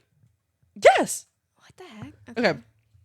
Number It's one. changing its The answers. standpipe. Stan's first major encounter involves the old standpipe in Derry's Barrens where children drowned. He finds the door open, hears carnival sounds, smells popcorn, then hears squishing, sees contorted shadows, and feels the presence of the drowned children. A truly personal and terrifying manifestation. Thank you for your input, AI. Okay. Well, Number 2. it wasn't correct a couple days ago. The deadlights. AKA yesterday. While other losers see specific monsters like a mummy or a leper, Stan's rational, organized mind allows him to glimpse the source of the terror, the deadlights, which are hypnotic, soul-destroying lights behind its disguises. He saw the deadlights in that scene?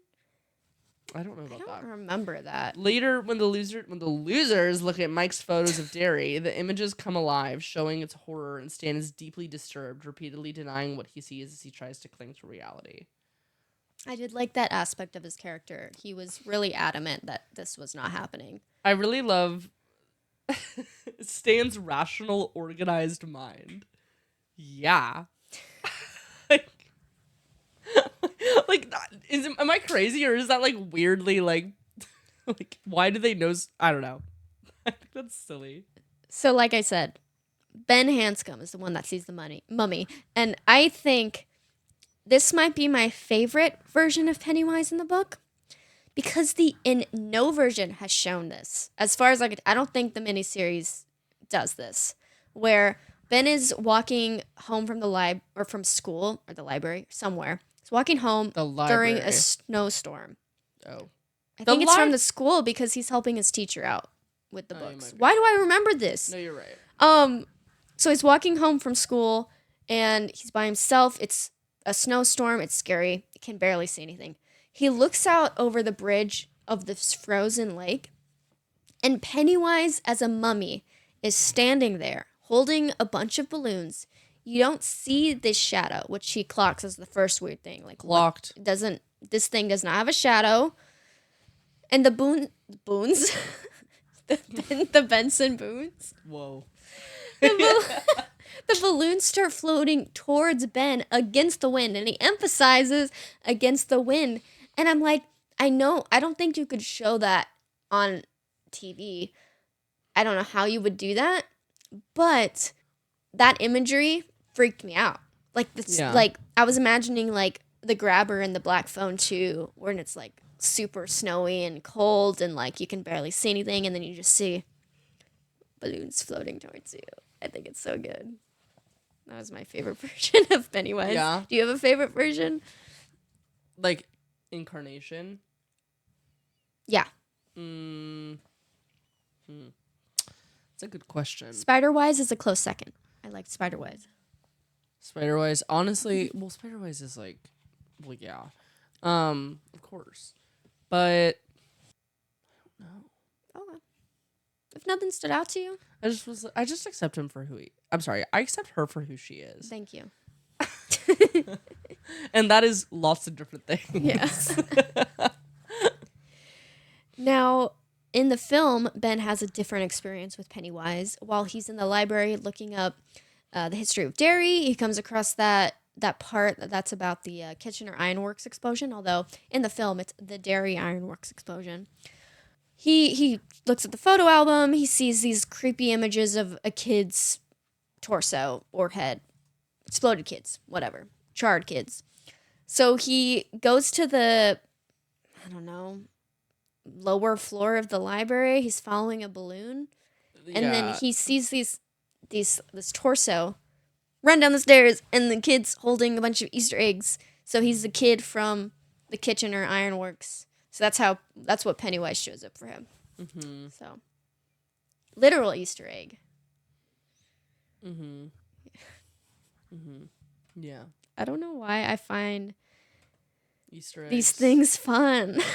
I mean, Like, that's the kid whose head got blown off. yeah. That's cool. Yeah. Okay. So we haven't talked much about Henry Bowers, but basically, He's great. Listen, this actor, the kid kills actor. Oh my gosh, so scary. so good. Mhm. Who is this guy? I don't know. Kills it, though. He's great. Yeah.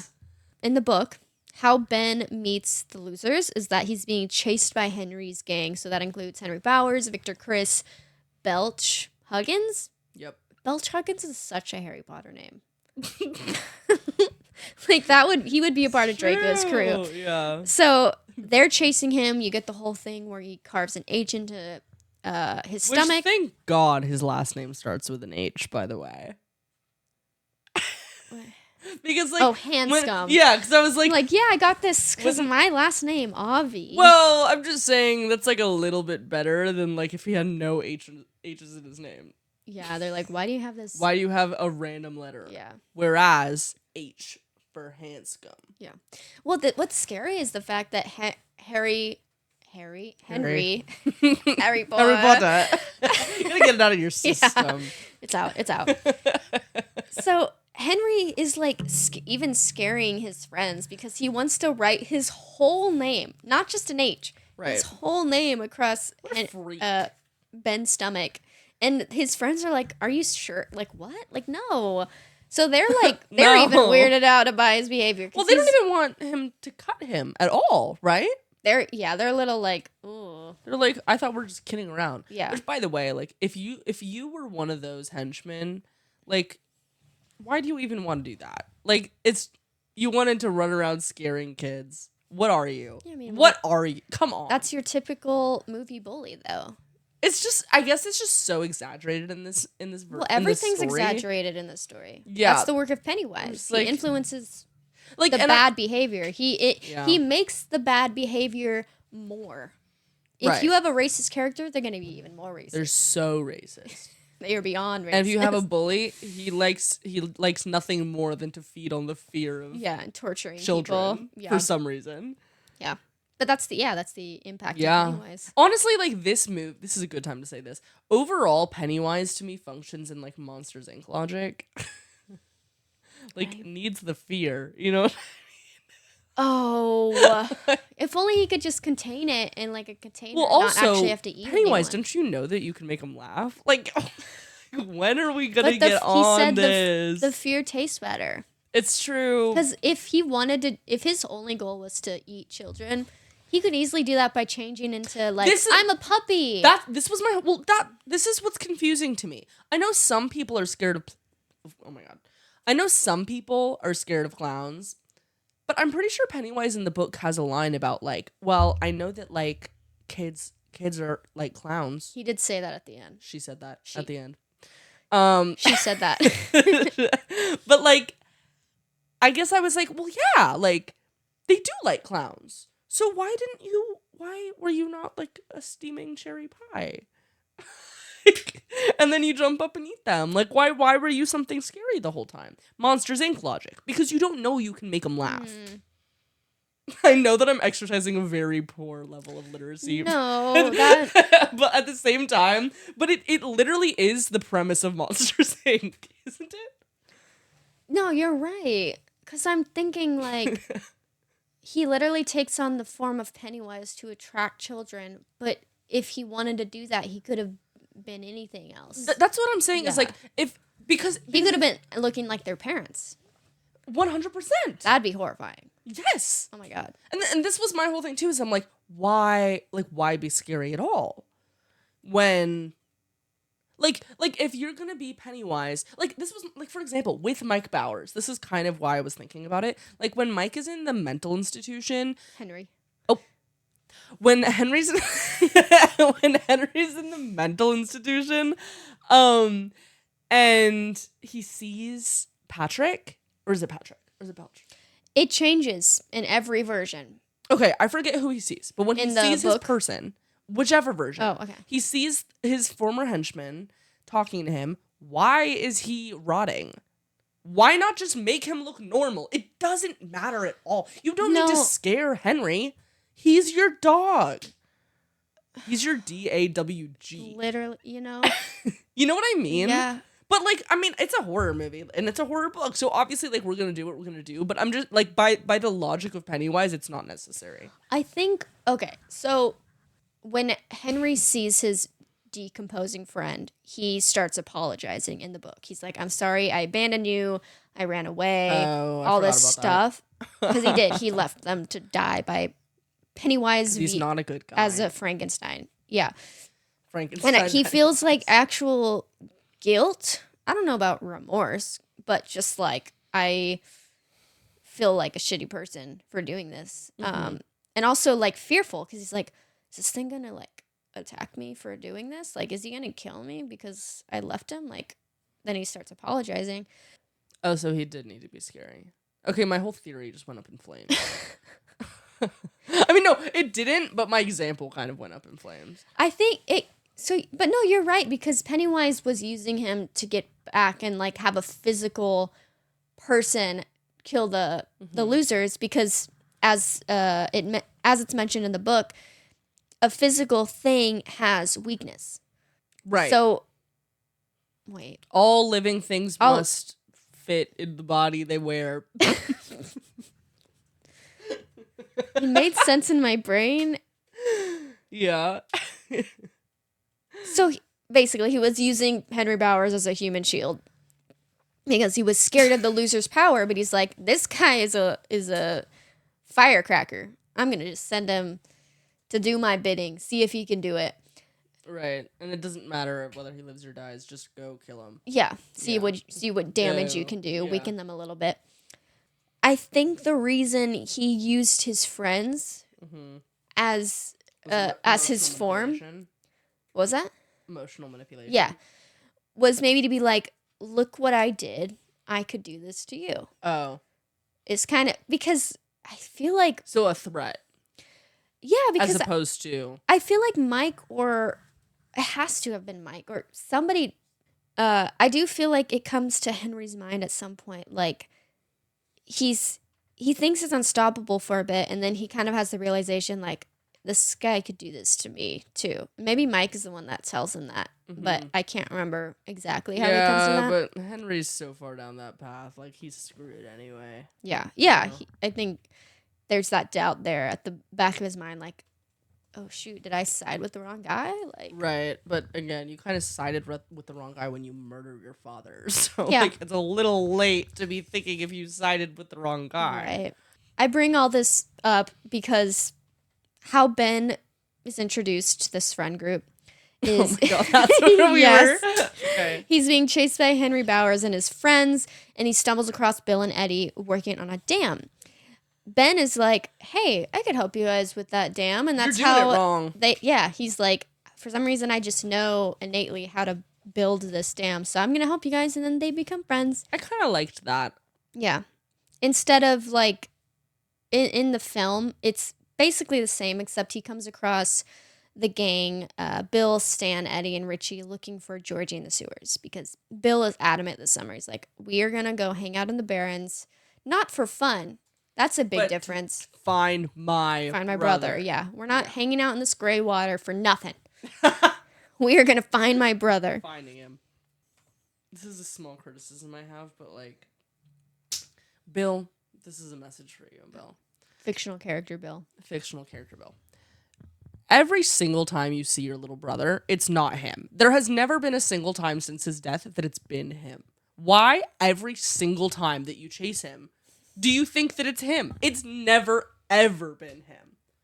It drives me crazy. Isn't that happens like 3 times? It happens so many times. And it's like, Bill, I can't defend you right now. It's like, and you know what? Honestly, going back to my thesis about Monsters, Inc., Georgie is a really good example of Pennywise has the power to show them something they want, you know? And she doesn't.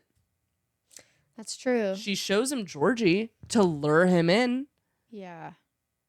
That's the thing is she loves the taste of fear too much. She wants like seasoning. It's like barbecue sauce. It could be. What do you think the taste of fear tastes like? I think it tastes like chili oil. No. For me, it would probably be something sweet.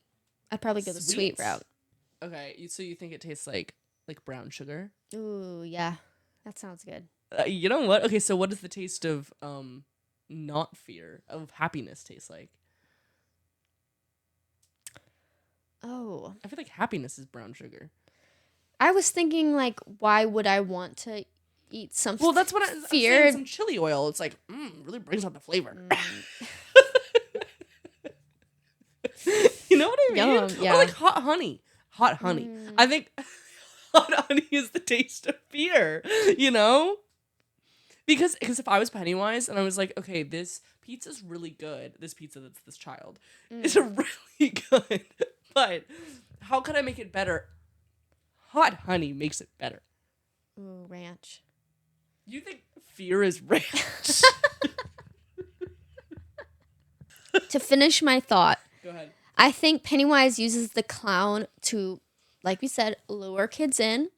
And then when you get close, you're like, this is a creepy-ass clown. I'm scared now. And then changes or something. Okay, then I would never be a leper.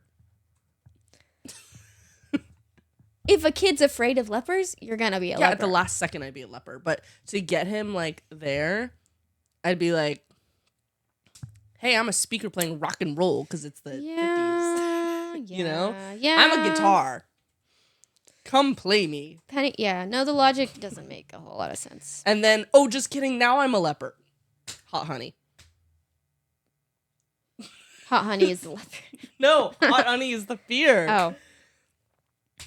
She's not even listening, y'all.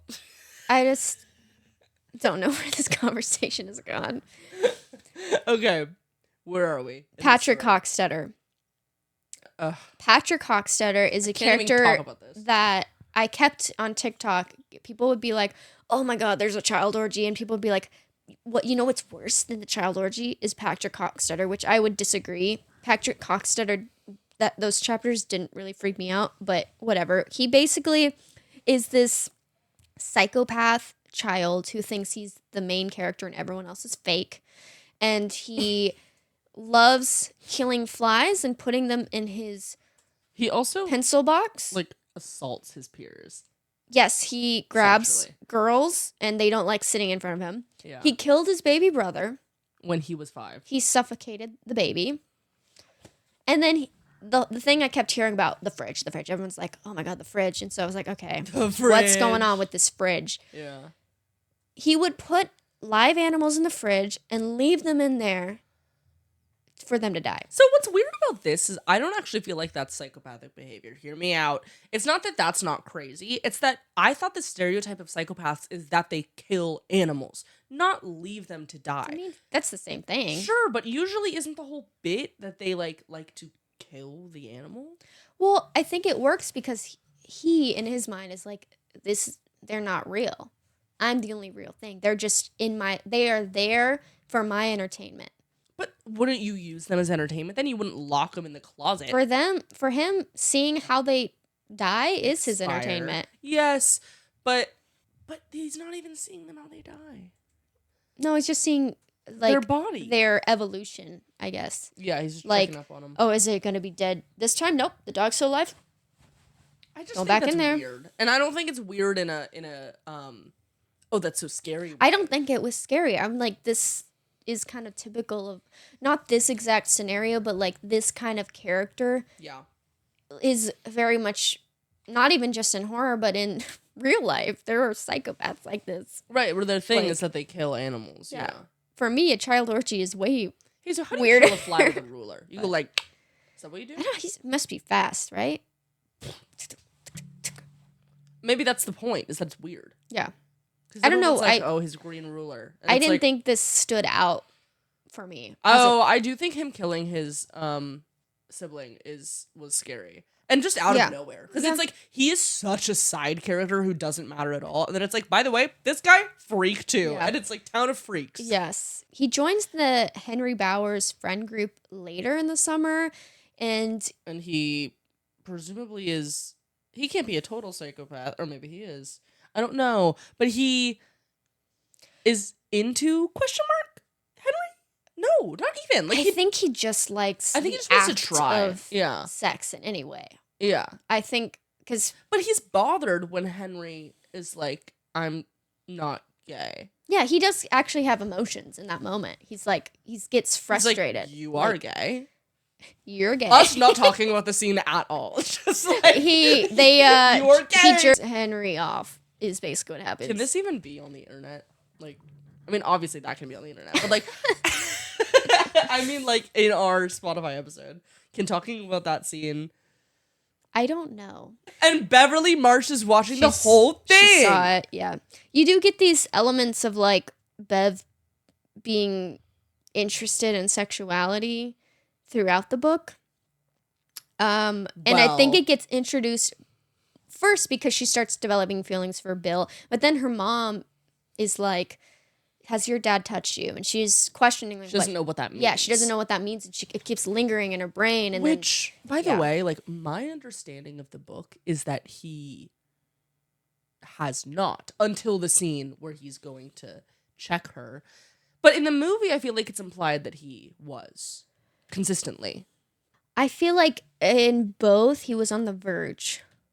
I feel like he was on the verge in the book, but less so. In the movie, I feel like it's implied that like he does.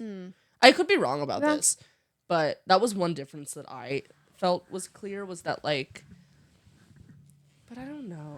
He's definitely creepy in the film, for sure. Bad dad. He's a bad dad, yeah. Yeah, so Patrick Hockstetter, when he's going to check his fridge, Pennywise shows up as a bunch of flying leeches that attack him. That's how he gets killed in the book. In the film, he is truly a side character. The only reason we know his name is because it's on a wanted poster, on a missing kids poster.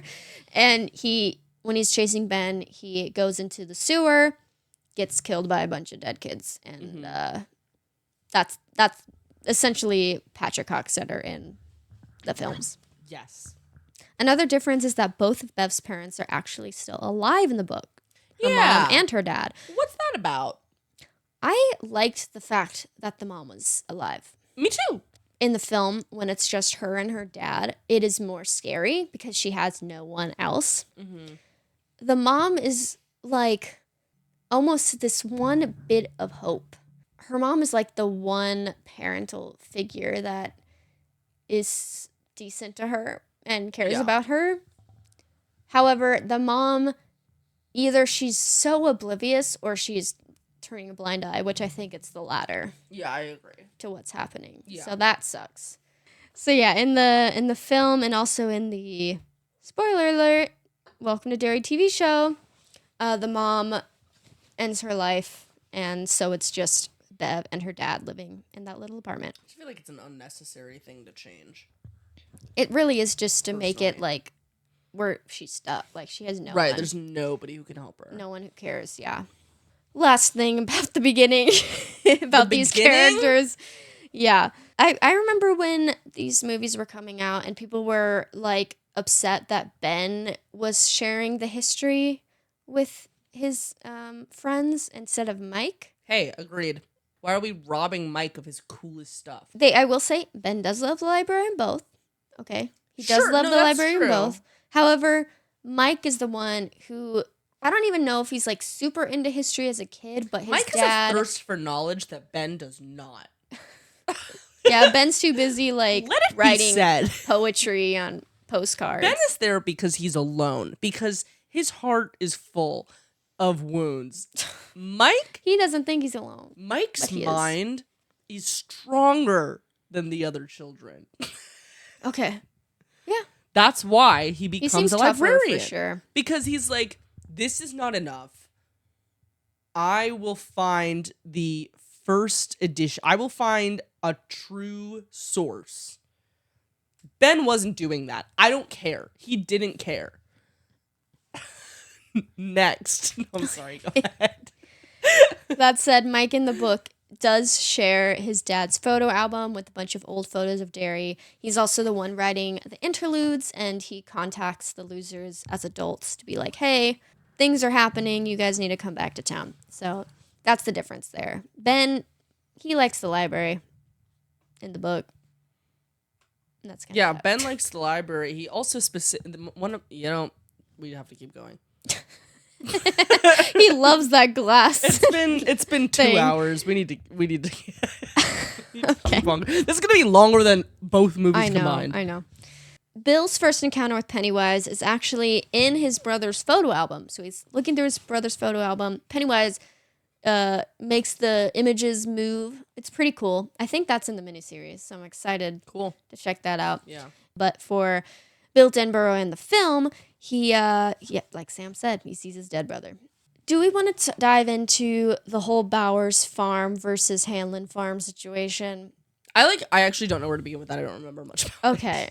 So both families have a farm. In the film, Henry Bowers' dad is a cop. That's not the case in the book. His dad also has a farm, and he's competing with the Hanlon farm and is mad because, like, these people are doing better than us, and our farm sucks. So he goes over to Will Hanlon's farm, kills his chickens. Right. Will knows. He's like, I know who did it. So he goes, he threatens Henry Bowers' dad. Don't know his name. He's like, look. Mike is his son. Yeah. I don't know. I don't know. You know what's Bill Denborough's dad's name is Zach. That seems like such a weird dad name. I thought I was so taken aback. I'm like, who's Zach? Surely no adult is named Zach. Crazy. If your name is Zach, comment down below. Let us know if you're an adult. Did you make it past 18? Will Hanlon knows that Henry's dad killed his chickens, so he's like, you got to pay up. So Henry's dad has to sell his nice car to pay back Will Hanlon. And at that point, he's like, that guy is the reason that our farm is doing bad and we don't have money. And that's why Henry... He's like, I hate crimed this guy. Yeah. And now I owe him money? Yeah. What is this world come to? Yeah. It's basically what happens there. So that on top of the racism is the reason that Henry and Mike do not get along. Well, I do think it's interesting how, okay, the only thing I'll say about this is I thought Henry's relationship with his dad is very interesting because it's like he bullies Mike like for his dad's approval. Yeah. He kills his dog. Yeah, Mike's dog. I can't move because I have all these turtles on me, so I have to talk like this. Okay. He kills his dog, and for anyone who's just listening to the audio version, these are He has a lot of turtles. These are not real. No, they're turtles. real. They're all real. I have a bunch of live turtles crawling over me this episode. It's crazy. Tessa, your house is crazy. So, but I thought it was interesting how he's like, Dad, like, I killed Slur dog. Oh, I was like, what's the name of the dog? Oh, well, Mr. Pip or whatever? Mr. Chip. Chip. Well, that's Chip. his name, but he also calls the dog. Right. Slur. Right. His dad's like, let me get you a beer. And he gives him a beer, and then that's why, and then they say it's like, then he links the taste of beer to like success and his father's approval. Oh, yeah. And like, I thought that was weird because I feel like most of the time bullies, not weird, but like Interesting, I guess, because I feel like most bullies in media, it's usually like his dad hit him, so now he hits other kids, and that is true. That but is it's true. not the only reason. It's also because he's actively praised for being violent, and then Pennywise continues that with him. Yeah, I did find it interesting how the reason that Henry's so adamant about hurting Ben is because, like, Ben didn't let me copy his work, so now I'm being held back in summer school. And my dad's going to beat me up for being in summer school because I'm not working on this farm. So it's like, that's what I love about the details. It's like, we didn't need all that, but, like, it's kind of interesting to know, like, oh, this guy has a bad home life too. Like, yeah. Speaking of detail that I really liked is the Eddie Corcoran sections. I really loved those chapters. And it's basically told where you're getting, like, at first it starts out with, like, these articles of, like, oh, Eddie Corcoran's missing. And then it slowly gets revealed, like, oh, his dad is, maybe his stepdad might have done it. And then it gets revealed, like, oh, he's being charged with killing Eddie's younger brother. Who he actually did kill. He actually did kill. Which is weird. Yeah, because he was abusing the kids. So it's like all this stuff gets revealed in, like, these newspaper articles. And the dad eventually gets thrown in jail. And he's like, he has these deep regrets. Like, why did I snap? Why did I do this? Anyway, all that to say, really liked how that was laid out. And then we get the chapter from Eddie's perspective and him getting killed by Pennywise as, like, a swamp monster. And then Mike ends up finding the spot where Eddie was killed and notices, like, the broken bench or something's broken, the grooves in the dirt, like, really solid section. Great reveals. It felt like its own mini story in this story. Yes. Loved it. And you see a poster of Eddie in the film. It's like I give these whole deep backgrounds to things that nobody cares about. Book is. Yeah. Another very detailed thing is the Bradley gang. Not really, only mentioned once in the film. This section honestly lost me. What? I thought it was interesting. It's based on a real gang. Okay. Yeah, it's based on the Brady gang, which very creative. Yeah. So he drew inspiration from this real gang, and he created the Bradley gang, which was a group of robbers, you know, think mafia type or Bonnie and Clyde type people, and led by Al Bradley. They show up in Derry, Maine. Al shows up to the pharmacy talking to Mr. Keene. He's like, I need to get or not Mr. Keene. Wait, Mr. Keene also ran. It shouldn't have been Mr. Keene. Mr. Keene runs the pharmacy. I thought Mr. Keene explained the story, but that's what it was. Told to Mike, but he didn't actually sell them the ammo. Right? No, you're right, because he's an old Mr. Keene that Mike is talking to, and he's explaining the story about how everybody in town pretty much ganged up on these guys who showed up to get ammo and had a full-on shootout in the middle of Main Street. But people don't want to talk about it. It's one of those things that everybody gets denies shushed. Being there. Yeah. And everybody also doesn't really talk about the fact that there was a clown. And everybody kind of, like, saw a clown but didn't know. But nobody will, like, say that they saw a clown. Yeah. There was definitely some other more interesting moments in the book, but again, liked this little mini story inside the story. Going back to Richie, his interpretation of Pennywise is a werewolf. He sees this movie in the theater. It's the first time he really hangs out with Bev. He invites her along to... I liked that little movie date. I think that was cute. Yeah. Well, it's like there's not really any stakes with them because neither of them really actually like each other, so they're both able to have fun. Yeah, and then Ben was like not sure what to do because he has a crush on Bev. So they go and they watch American Teenage Werewolf, and then that is Richie's new fear. He also has a fear of, like, a crawling eyeball monster. I didn't really understand this. Yes, I guess. No, I mean, I get it, but, like, I didn't really understand where it came from. I guess there's a movie. A movie. Yeah. But I don't know which one. I didn't know it either. I guess there's a big scary movie with a big hairy eyeball. Yeah. Yeah. As for Richie in the film, he makes this joke about, like, can only virgins see this shit? Because he has not seen Pennywise yet in any iteration until that's funny. Everyone else had witnessed Pennywise except him. I want to say, was Paul Bunyan the first time? He definitely sees him at Paul Bunyan. Yeah, he sees him in chapter 2 as Paul Bunyan. But was the first time him actually going to Neibolt House? I think, yeah. Okay. That's when he's, like, okay, this and is that real, is kind of Richie's monster because it has Richie's name on it. Like I do feel like that was his monster sighting. There's a whole plot where they are trying to make these silver slugs, which are used in slingshots. I thought they were slugs. I was imagining why are they doing that? Yeah, because they first they wanted to make bullets, and they're like, we can't do that.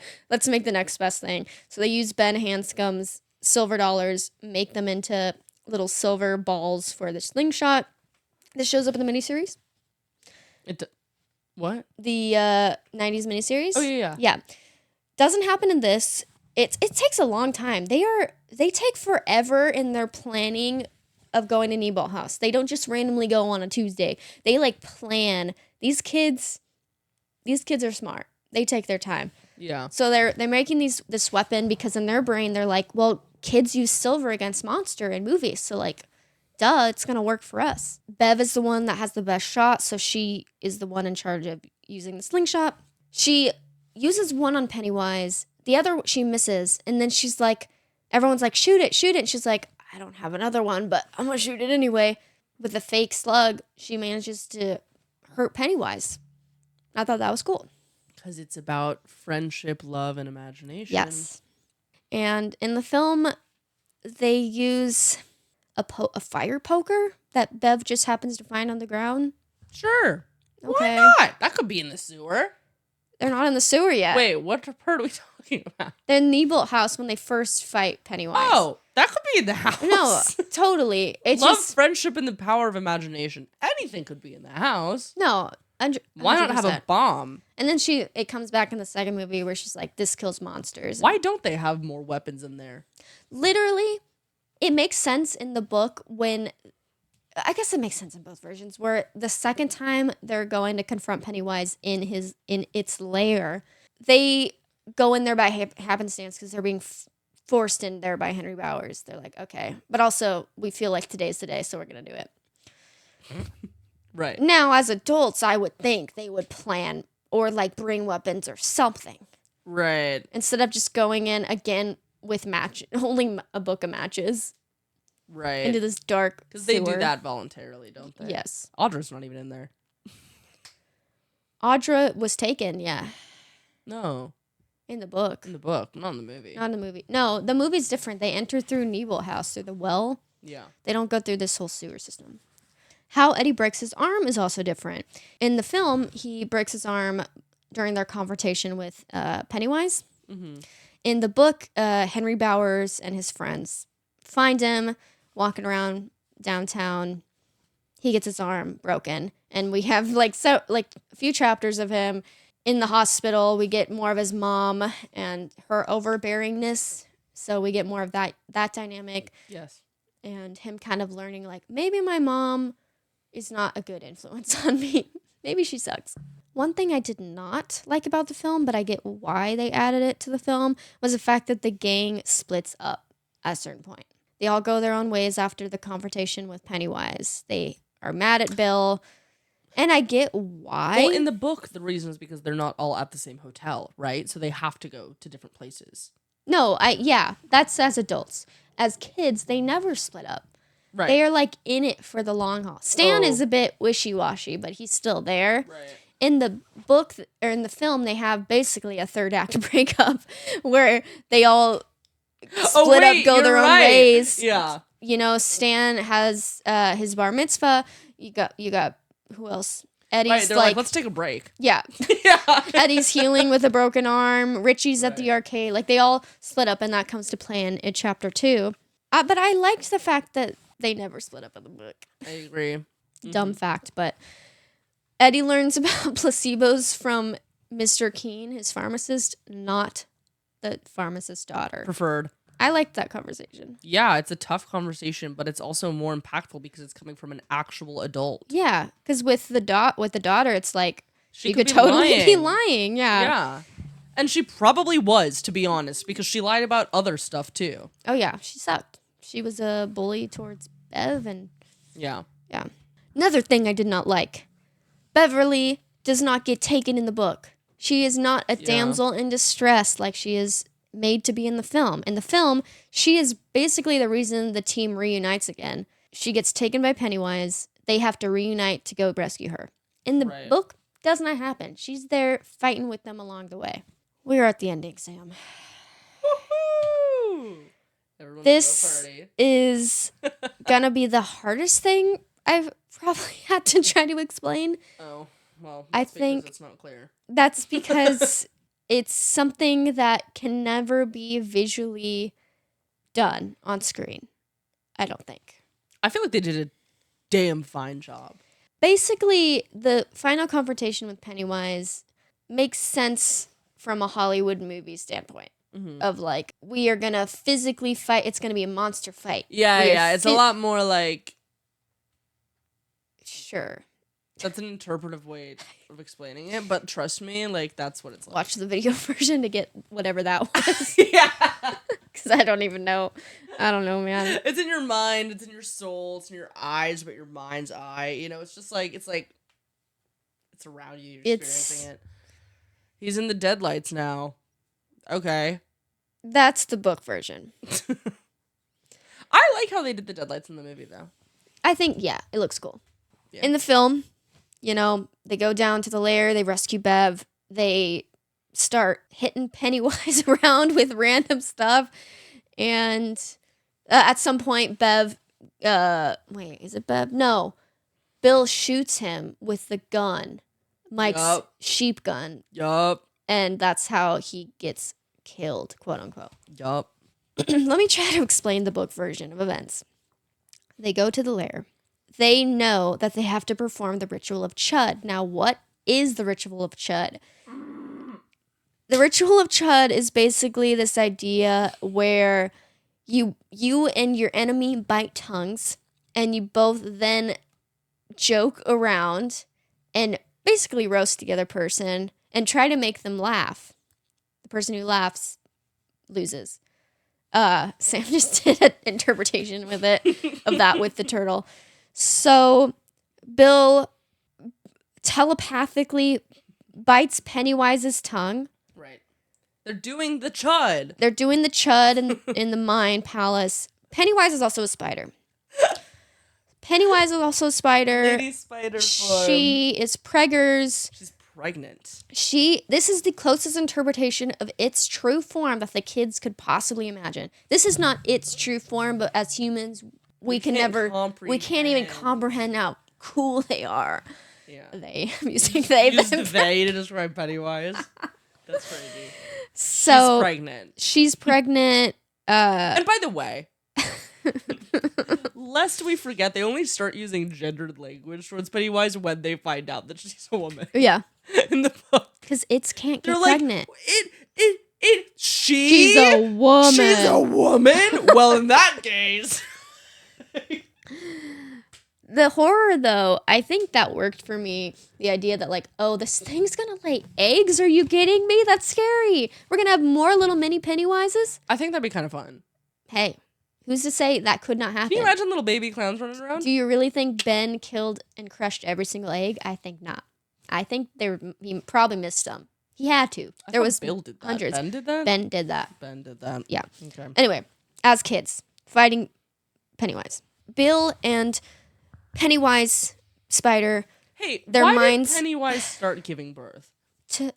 We don't know. Like, can anyone explain that to me? Like, while you're in the boss battle, you start laying your eggs? Yeah. I don't know. So basically, Bill enters Pennywise's mind which is like this black void. He's being thrown through this mind black void towards the deadlights, which are, you don't want to get to the deadlights. You're gonna be dead if you get to the deadlights. He's getting closer and closer. He passes the turtle. Finally, we're getting to the turtle. The turtle, everyone's been talking about it. Everybody loves it.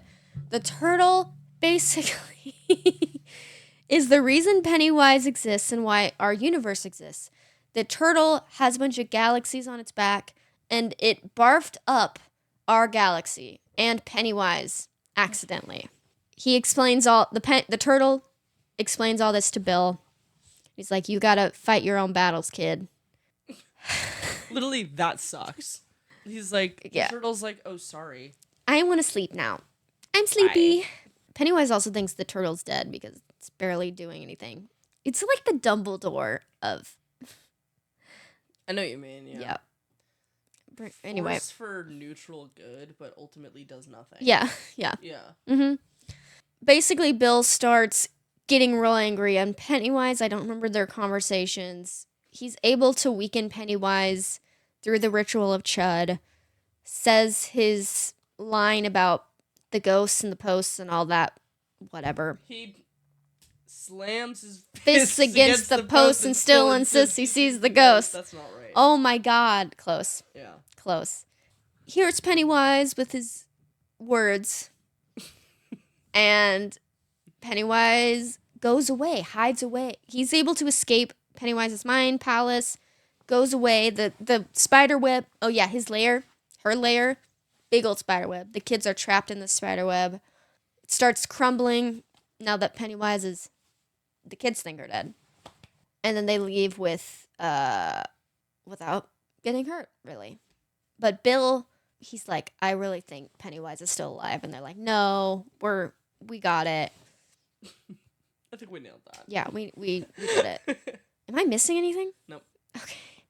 So basically, the fight is one of the loser's optimism, imagination, unity, and belief over its malice and anger. That's how they defeat Pennywise temporarily. Friendship, love, and the power of imagination. Yes, you got it.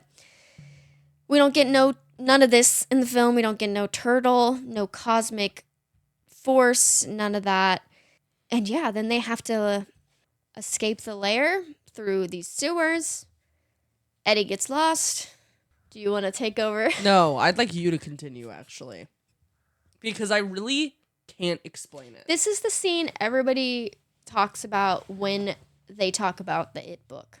This will inevitably come up in conversation. Hey, by the way, trigger warning. Yes. I think. I don't really know for what, but I assume for something. Yeah.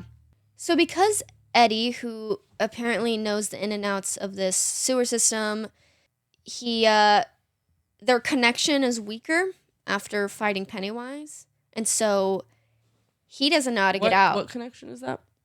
This connection these kids have. Their friendship? Their friendship. Their love.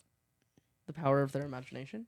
This connection that was built upon this other force. The turtle, maybe, or this other thing. And the turtle made them weak by going to sleep. Could be. That could be. Maybe the turtle did go to sleep. You know what? Let's go with that because actually I think that makes the most sense, right? So sure. Their connection is slowly fading already. Eddie can't find their way out of the sewer system. And so Bev gets this great idea to have sex with each of the boys. But don't worry. It works. And Eddie suddenly knows the way out. And that's actually how it goes. I shortened it quite a bit. Yeah, don't worry. You can get all those details in the book. Every detail you could possibly read to you by imagine. Steven Weber. Yeah, poor guy. Really had to go through it. Hope they paid him well. Yeah. You know, I was getting TikToks from people like, it's not that bad. And I'm like, but it's just like, why? Like, why? I thought that them just cutting their hands and holding hands, that's enough. I'm like, these kids got a bond. Yeah, they got a connection. I don't need any other visuals. It does make you wonder what the intention is, right? Because it's like, okay. Yeah, it makes you wonder. Is it to horrify us? Because I ask that because it, in my opinion, does not seem like it's written that way, right? Or do you disagree? I don't feel like it's written to be way horrifying. Too overly detailed to be just like something casual. The reason I say I don't think it's meant to be a horrific scene is because King writes it so that Beverly is enjoying herself basically the entire time, which to me is a really weird thing to write an 11-year-old girl to do. Mm-hmm. And it doesn't seem horrifying because it's from her perspective. I can't really get too in the weeds here because I feel like... Because the alternative would be much worse. Yeah. Right. Because if I imply what yeah, exactly. Like the only interpretation that I think as a rational reader, like can have when reading that and still finish the book is that is meant to be a gruesome scene that is as horrifying as Patrick locking animals in the fridge. That's not how he talks about it, though. Oh, I don't know how he talks about it. From the video I watched, because he's brought this up multiple times throughout the years, most recently in like 2013, I think the video was from. It's like the reason he did it was to really hammer in the loss of innocence. And in his brain, he's like, it really says something.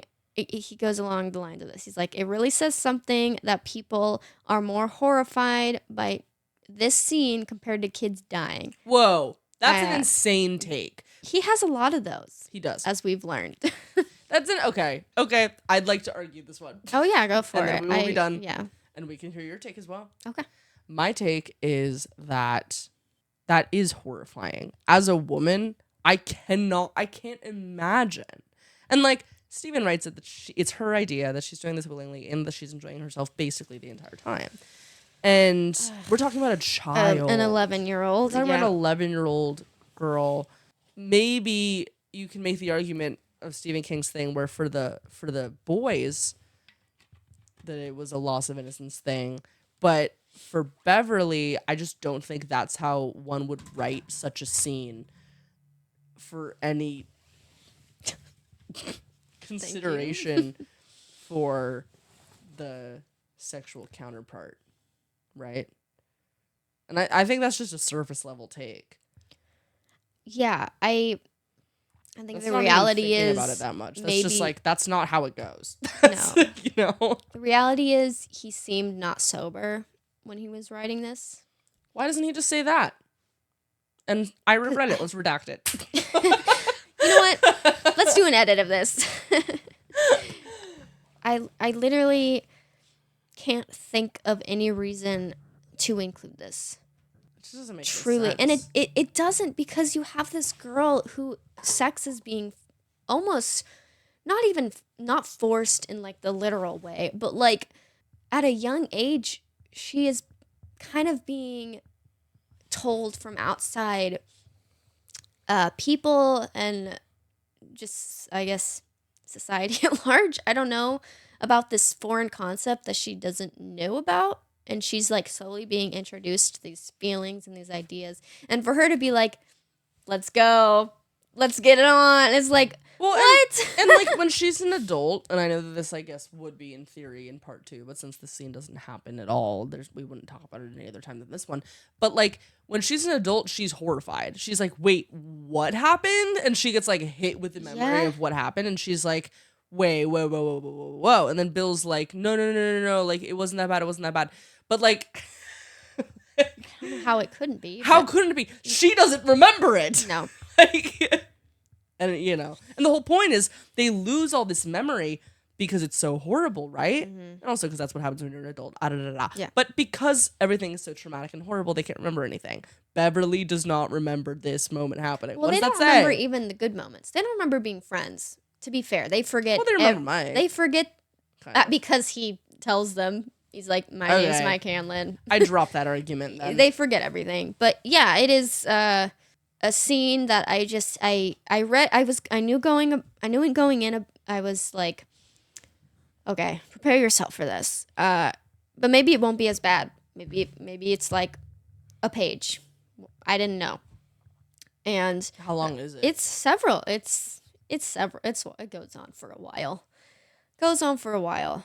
And I can't think of any reason to include this. It doesn't make sense for a character who is sexuality is being forced upon, but she's innocent. She's a child. She just wants to play like she wants to be part of the boys. She wants to. Yeah, she doesn't understand why it's a problem to her dad that she's hanging out with those boys. So why would this character like?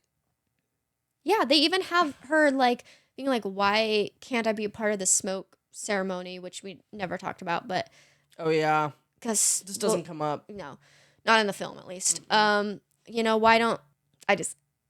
It pisses me off. It pisses me off, and not even just from like a ew, gross, but like it makes no sense. It makes no sense.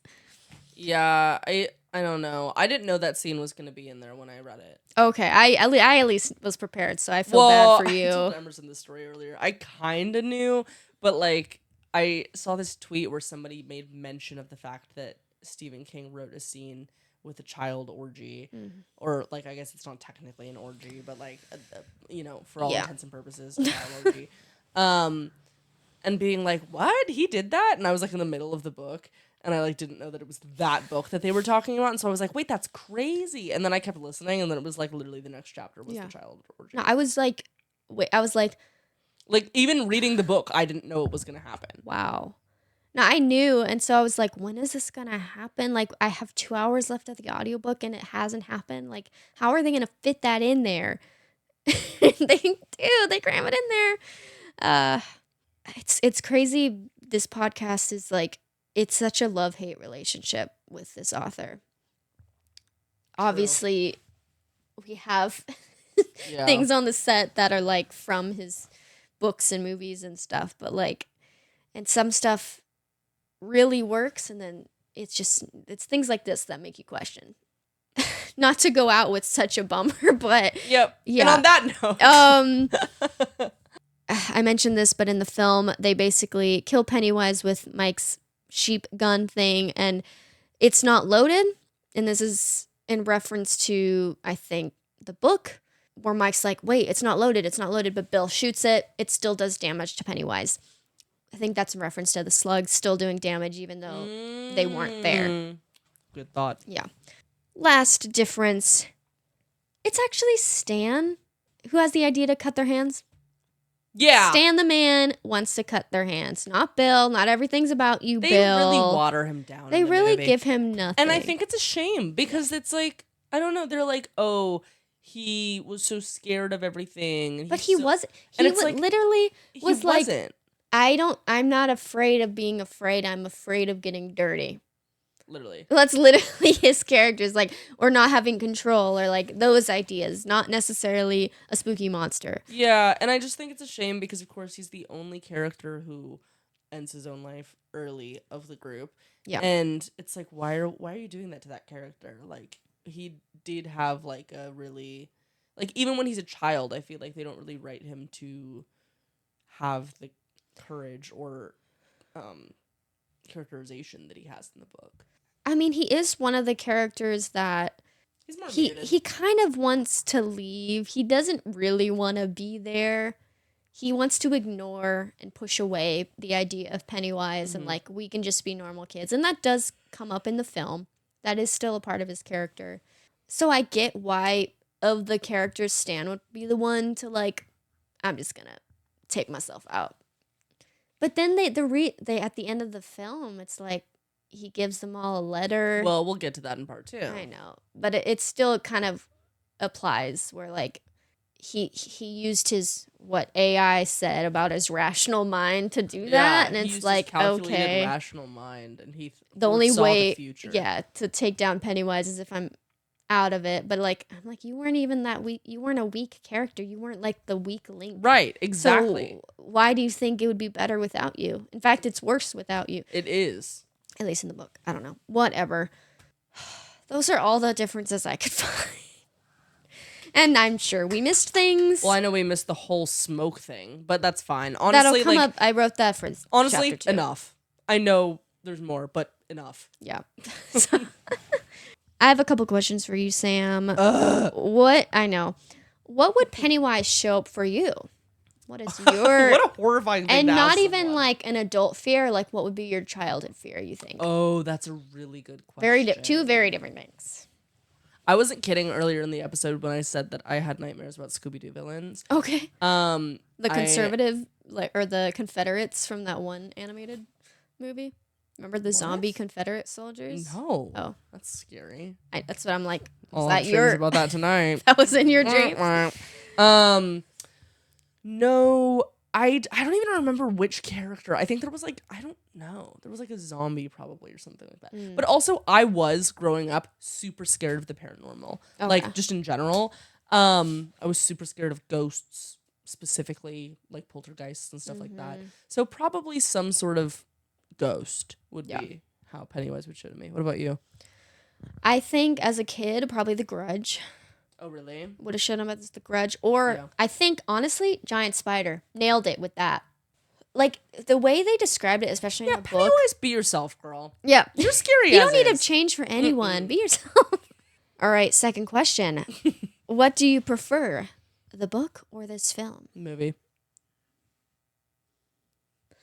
Yeah. Sorry, should we rehash the child orgy scene? Yeah. You know,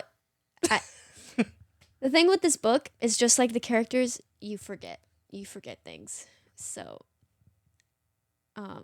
yeah, it feels weird to slam the book because it's like, oh, like this is where the material came from. We wouldn't have the movie, we didn't have the book. At the same time, I honestly just think this is a really good movie. Like, I just think, like we said, obviously the writers and the writer, I actually don't know how many. There were multiple writers for this. Yeah. The writers and the director, like everybody obviously had such a strong understanding of the source material that they were able to, in my opinion, improve upon it. I also, like I said earlier in this episode, I think Pennywise is scarier in the movie than in the book, which maybe that's just me. I guess it is just me because you disagree with me about that. But so for that, it's the movie for me.